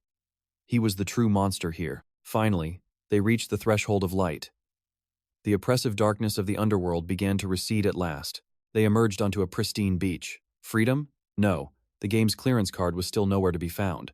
In the midst of this life-or-death tension, the unmistakable, delicious scent of BBQ suddenly drifted through the air. Amidst the scent of BBQ, a man stands casually. He acts as a simple cook, but he's actually a high-ranking minion of the game master. This lackey is merely a puppet hiding in plain sight, pretending to enjoy a beach vacation while masking his true, monstrous nature from the world. Needing one final ingredient for his feast, he ruthlessly rips out a warrior's heart. He craves that raw, pulsating flavor to complete his dark culinary masterpiece. The warrior collapses instantly in a pool of blood. Panicked, the girl tries to activate a healing card, but the system remains cold and completely unresponsive. The villain sneers, revealing he's locked all recovery functions. He boasts of being the world's greatest hacker, a digital god who controls the rules of life. He mockingly taunts her, fueling her desperation. She unleashes a hail of bullets, trying to blast him into oblivion, but the outcome is nothing short of terrifying. With a lazy flick of his fan, he commands the damage to 0. The lethal bullets lose all momentum, slowing down as if frozen by a divine decree. The rounds stick harmlessly to his fan like toys. Seeing her shock, he decides to show off what real, overwhelming firepower looks like in this twisted game. He triggers a weapon swap, summoning a massive cannon that dwarfs the surrounding buildings. Its barrel glows with a destructive energy that could level a city. Witnessing this high-tier ability, 𝒕𝒊𝒏𝒈 isn't afraid, he's intrigued. He watches with a predatory gaze, cow-hot to claim this SSS rank power for his own. A flaming projectile screams forward like a tactical missile. 𝒕𝒊𝒏𝒈 stops holding back, deciding it's time to show this fool the true meaning of absolute power. He condenses pure Hell King authority into his palm. Dark, suffocating energy swirls into a massive spectral skull that hungers for the souls of the living. The ghostly skull unhinges its jaw, swallowing the missile whole. Without pausing, it lunges at the villain, bringing the freezing chill of the underworld with it. Still arrogant, the villain opens his arms in a mocking challenge. He believes his defenses are impenetrable, inviting the attack with a smug, condescending smile. As the underworld energy passes through him, his flesh vanishes instantly. His head pops off, landing directly into the glowing embers of his own BBQ grill. The girl stands frozen in total shock. In one move, 𝒕𝒊𝒏𝒈 turned a world-class hacker into a charred, headless skeleton, ending the fight in seconds. Despite the damage, the minion's spirit commands a system scan on 𝒕𝒊𝒏𝒈. He desperately searches for a weakness, scanning from head to toe for any data. The scan returns a total void. 𝒕𝒊𝒏𝒈 exists outside the system. Meanwhile, 𝒕𝒊𝒏𝒈 casually manipulates soul energy to revive his fallen, black-clad ally. With a simple command, the dead man's eyes snap open. The villain is speechless. Such mastery over life and death should be impossible for any player. This divine authority reminds him only of the great main god. He shudders as 𝒕𝒊𝒏𝒈 glares at him, radiating the crushing pressure of a king. Realizing he's been fully exposed, the villain panics. He triggers an emergency restoration, desperately trying to pull his physical form back together from the ashes. His body knits back together instantly, but his mind is racing. He cannot comprehend how an anomaly like 𝒕𝒊𝒏𝒈 entered this world without leaving a trace. No matter who 𝒕𝒊𝒏𝒈 is, the minion vows to stop him. He refuses to let a ghost disrupt the balance of the game master's perfect world. 𝒕𝒊𝒏𝒈 grows bored and tells the fool to hurry up. Enraged by the disrespect, the villain pushes his system limits, forcing his stats into overdrive. A blinding light erupts as he transforms into a colossal titan. His muscles bulge with illegal data, turning him into a mountain of pure, unstoppable destruction. He looks down with contempt, but 𝒕𝒊𝒏𝒈's indifferent expression remains unchanged. This lack of fear wounds the villain's pride deeper than any physical blow. The titan vanishes in a blur of hyperspeed, confident no one can track him. He prepares a strike meant to pulverize 𝒕𝒊𝒏𝒈 into a red smear. He slams his massive fists down, creating a shockwave that shatters the earth. He is certain that 𝒕𝒊𝒏𝒈 has been crushed into dust by the impact. But as the dust clears, 𝒕𝒊𝒏𝒈 stands there, completely unharmed. He has entered a soul state, rendering all physical attacks useless against his ethereal, godly form. The villain is paralyzed with confusion. 𝒕𝒊𝒏𝒈 mocks his puny efforts, calling him all bark and no bite, which sends the titan into a frenzy. In a flash, 𝒕𝒊𝒏𝒈 is sitting casually on the giant's own shoulder. The titan swings a massive fist at his own neck, desperately trying to hit him. Because 𝒕𝒊𝒏𝒈 has no physical body, the blow passes right through him. The Titan's own fist connects with his own head with bone-shattering force. The self-inflicted strike is so powerful, it sends the Titan's head flying into the sky. He has literally defeated himself in a fit of mindless, blind rage. As the system tries to initiate a reboot, 𝒕𝒊𝒏𝒈's boot slams down. He pins the regenerating soul to the ground, suppressing all illegal recovery codes. The arrogant warden finally begs for mercy, but it's far too late. 𝒕𝒊𝒏𝒈 delivers a final, soul-crushing stomp that erases the villain from existence entirely. From the remains, a golden system lock crystallizes in the air. As 𝒕𝒊𝒏𝒈 touches it, the world dissolves, pulling him into a hidden administrative dimension. A system notification echoes. For slaying the warden, 𝒕𝒊𝒏𝒈 is now the new overseer. He has been chosen to rule the next term of games. A pillar of celestial light descends, baptizing him in total authority. The Underworld King has officially seized the keys to this digital reality's core functions. Massive streams of data flow directly into his mind. He now possesses every secret, every cheat, and every rule needed to control the entire game world. A dark, satisfied smile spreads across his face. This is getting interesting.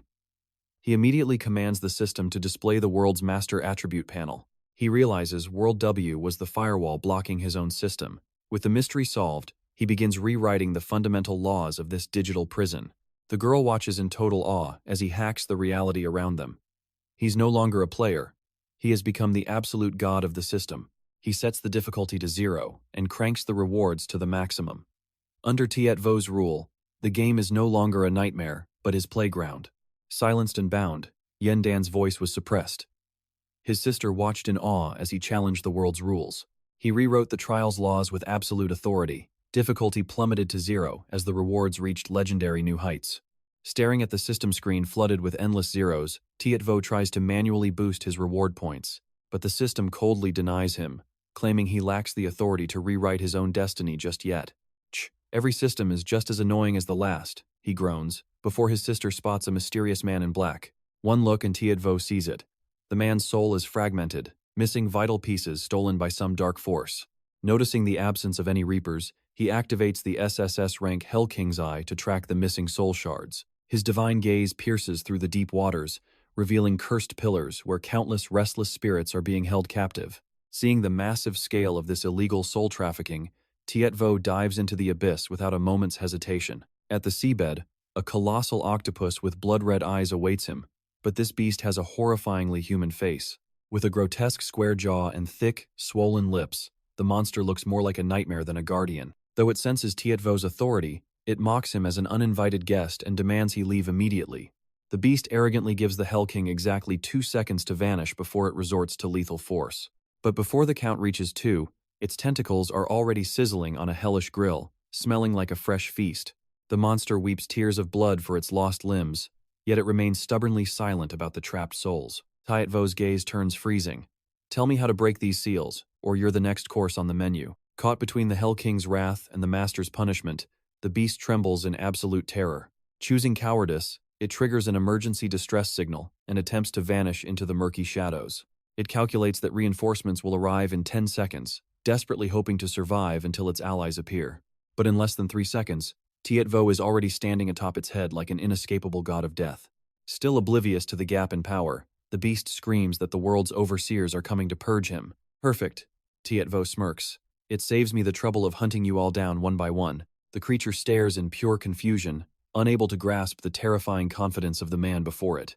Suddenly, space tears open as dozens of elite overseers emerge, their combined pressure crushing the ocean floor. Kill him! He's a traitor defying the Great Master. The octopus shrieks, its arrogance returning in an instant. It expects a one-sided slaughter, but 𝒕𝒊𝒏𝒈's abyssal energy begins to choke the very life from the sea. I needed a good warm-up, 𝒕𝒊𝒏𝒈 whispers. A bald overseer laughs, viewing him as a mere bug. A manager from a trash-tier world? I only need 70% of my power to end you, he boasts. As the bald warrior charges with reckless confidence, a single glance from the Hell King shatters his entire existence. With one punch, his body vaporizes, leaving behind a world key that 𝒕𝒊𝒏𝒈 casually claims as his own. The event happens so fast the octopus can't even process that its savior has been completely erased. Is that it? 𝒕𝒊𝒏𝒈 taunts. Stop wasting my time and all of you come at me at once. I have a very busy schedule, and killing you lot is just a minor chore, he adds with disdain. A pink-haired woman stops the hot-headed attackers, leading to a pathetic display of internal bickering and blame. Enough, this isn't a daycare. Their commander roars, his eyes fixed on the monster standing before them. He orders them to maximize their magic resistance as they erupt into a kaleidoscope of divine Super Saiyan power. A warrior with a sacred mark on his forehead leads the charge, fueled by the collective buffs of his peers. The crowd of overseers cheers, confident that their combined strength will finally bring the intruder to his knees. Yet, he meets the same fate. A single heavy blow sends his teeth flying as he is launched into oblivion. Silence falls over the battlefield. The overseers tremble, realizing their godly power means nothing to this man. Enraged by their casual disregard for human life, 𝒕𝒊𝒏𝒈 vows to dismantle their corrupt organization today. The commander's eyes turn blood red. We teach those lowly souls the value of life through their suffering.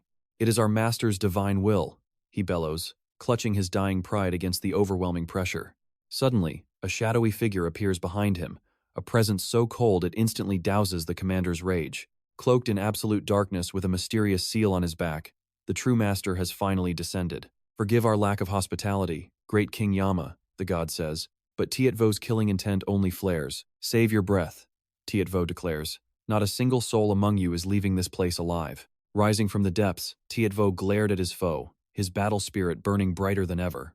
The Lord God's eyes flared crimson, unleashing a violent surge that sent waves crashing in every direction. With a single flick of his finger, divine chains erupted, instantly obliterating his target into nothingness. Severed limbs rained down, leaving the colossal octopus trembling in absolute terror as the pressure mounted. The guards marveled at their master's power, labeling 𝒕𝒊𝒏𝒈 as a mere pest disrupting their world. No matter the cost, the hero vowed to stop these gods from treating human lives like toys.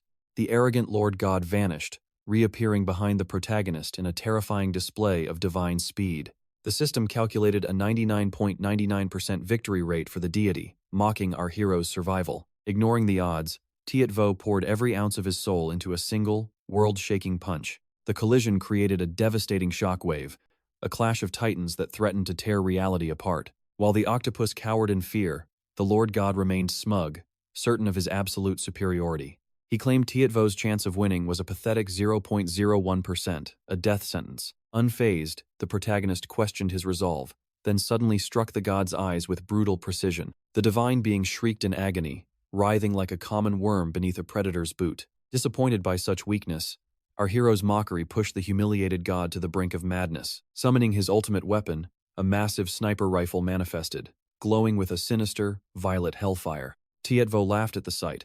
Imagine trying to use a gun against the literal ruler of hell. Blinded by rage and seeking revenge for his eyes, the Lord God aimed right for the heart. The scope wasn't glass, but a bloodshot eye that locked onto the protagonist with a lethal red dot. The trigger was pulled with a maniacal grin, launching a projectile designed to erase existence itself. A sentient bullet screeched through the air. Though 𝒕𝒊𝒏𝒈 dodged, a hidden force struck home. An invisible blow shattered his arm, a shocking wound that caught even the Hell King off guard. For the first time in his legendary career, he faced a weapon that defied all logic and reason. Even as he transitioned into his spectral soul form, the red mark of death clung to his skin. His spiritual arm detonated in a spray of essence, signaling a desperate turn in this celestial battle. The enemies cheered, convinced that the Hell King's reign was finally coming to a bloody end. The arrogant deity pointed one finger, marking the protagonist's forehead for the final, finishing execution. With a sickening crunch, the hero's head exploded, leaving nothing but a headless corpse in its wake. The Lord God roared in triumph, mocking the supposed legend who fell so easily before his might. The sycophant guards praised their master as the supreme ruler of the entire cosmos, laughing at the fallen. But as he claimed his system reward, a chilling notification shattered his momentary victory and joy. The system revealed that only a mortal shell was destroyed. The true Hell King remained untouched. Terror seized the god as he screamed into the void, begging his unseen enemy to face him. Suddenly, pitch-black claws emerged from the shadows behind him, cold as the deepest pits of the underworld. A demonic whisper echoed in his ear. "Are you looking for me?" As soul-crushing aura flooded the area, the true Yama had awakened, his eyes burning with a murderous intent that chilled the very air. The guards who were laughing moments ago now fell to their knees, paralyzed by his absolute authority. Only the delusional commander still believed their master could somehow survive this inevitable divine judgment. The Lord God felt a shift in power. This was no longer a fight, but a slaughter. He frantically ordered the system to find a weakness, but the response was a cold, terrifying silence. 𝒕𝒊𝒏𝒈 had become nothingness itself, an entity beyond measurement, a god of the eternal void. Even the system begged him to surrender, but the prideful deity refused to accept his wretched fate. He raised his rifle one last time, desperately hoping for a miracle to save his pathetic soul. But the red eye was blind. It could not lock onto a shadow that ruled over death. In a blink, the Hell King stood beside him, whispering a final, terrifying comfort before the end. The Lord God unleashed endless nightmares, striking with bolts of divine lightning. But he was too slow. 𝒕𝒊𝒏𝒈 vanished, reappearing behind him with godlike speed. Moving faster than light, he forced the god to max out his system perception. One strike to the face sent the Lord God's soul flying, revealing his truth. Beneath the mask was a hideous, bloated pig. The guards were utterly blinded by disgust. Their idol was a monster. This was the vile form he had hidden for eons. Desperate, the god claimed it was an illusion meant to hide his divine beauty. The guards scoffed. He had lived in lies so long he forgot his own ugliness. Pathetically, he claimed his power was for creation, not war. While trembling in fear, 2 translucent keyboards manifested. He would rewrite reality to survive this Hell King. Knowing 𝒕𝒊𝒏𝒈 came from the abyss, he sought a warrior to banish him. His fingers blurred across the keys, crafting a champion with insane, desperate speed. Flames erupted as the warrior emerged. The god smirked, praising his own genius. He created a slaughter machine infused with the forbidden powers of every existing world. This messenger of hell lunged forward, aimed straight for 𝒕𝒊𝒏𝒈's throat. But seeing 𝒕𝒊𝒏𝒈's terrifying aura, the warrior slammed on the brakes instantly. He knelt.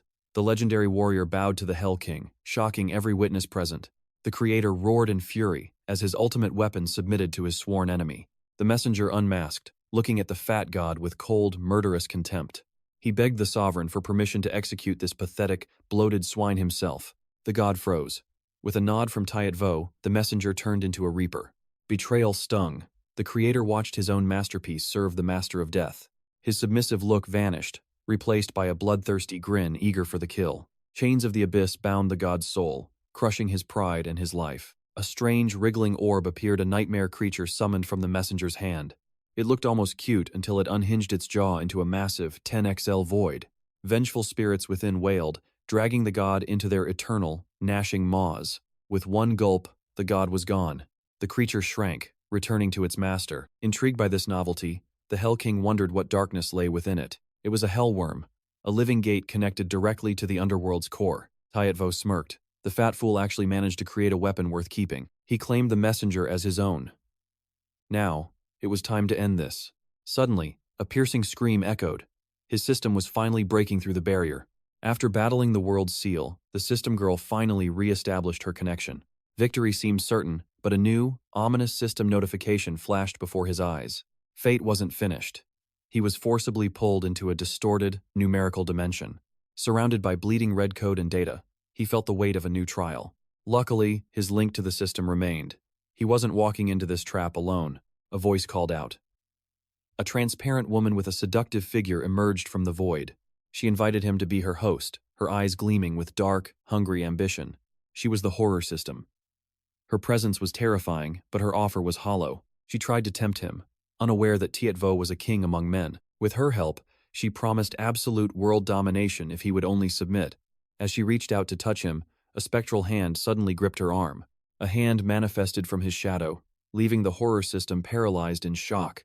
Who knew the Hell King possessed such an extraordinary form? Even the female entity stood frozen in utter shock. 𝒕𝒊𝒏𝒈 was stunned, his face twisting as his brother transformed. Had his close ally truly become a demon? But fate wasn't that kind. The soft egg system was merely making its grand entrance in the most bizarre way. My body isn't your personal doorway. But she didn't care, rushing to claim her man with possessive fury. Suddenly, a devastating punch sent her flying. How dare you ruin my cold, handsome CEO image, you wench. Both were forced to their knees. For the first time, the arrogant system tasted the bitterness of absolute humiliation. 𝒕𝒊𝒏𝒈 was already taken, yet the green system shamelessly begged to share him with soft egg. You're not my type.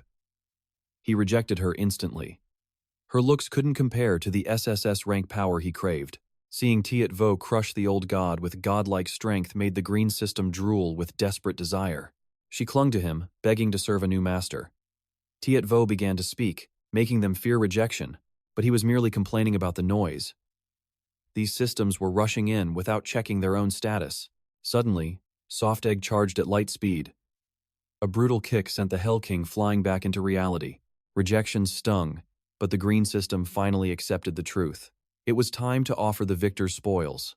Since the old god was dead, 3 legendary rewards were granted to satisfy the new king of death. First, set the trapped souls free. Every player would finally return to the world they once called home. Second, he demanded a companion. None other than the breathtaking underworld messenger who had captured his heart. She was supposed to be erased with the old world, but the system spared her to please the king. She is yours now, do as you wish, for as many nights as you desire, a truly devious gift. Finally, the most important request revealed his true colors.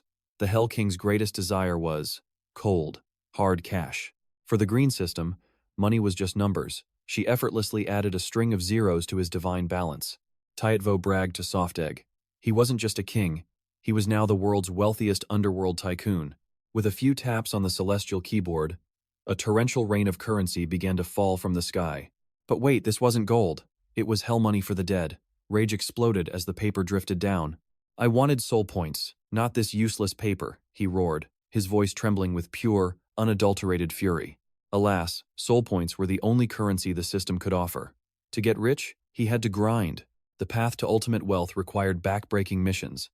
The reward ceremony was over, but the grind had begun. The green system vanished with a flirty wink. We'll meet again, my king. Stay tuned for more. Don't forget to like and share. Your support fuels our journey through the underworld. See you next time.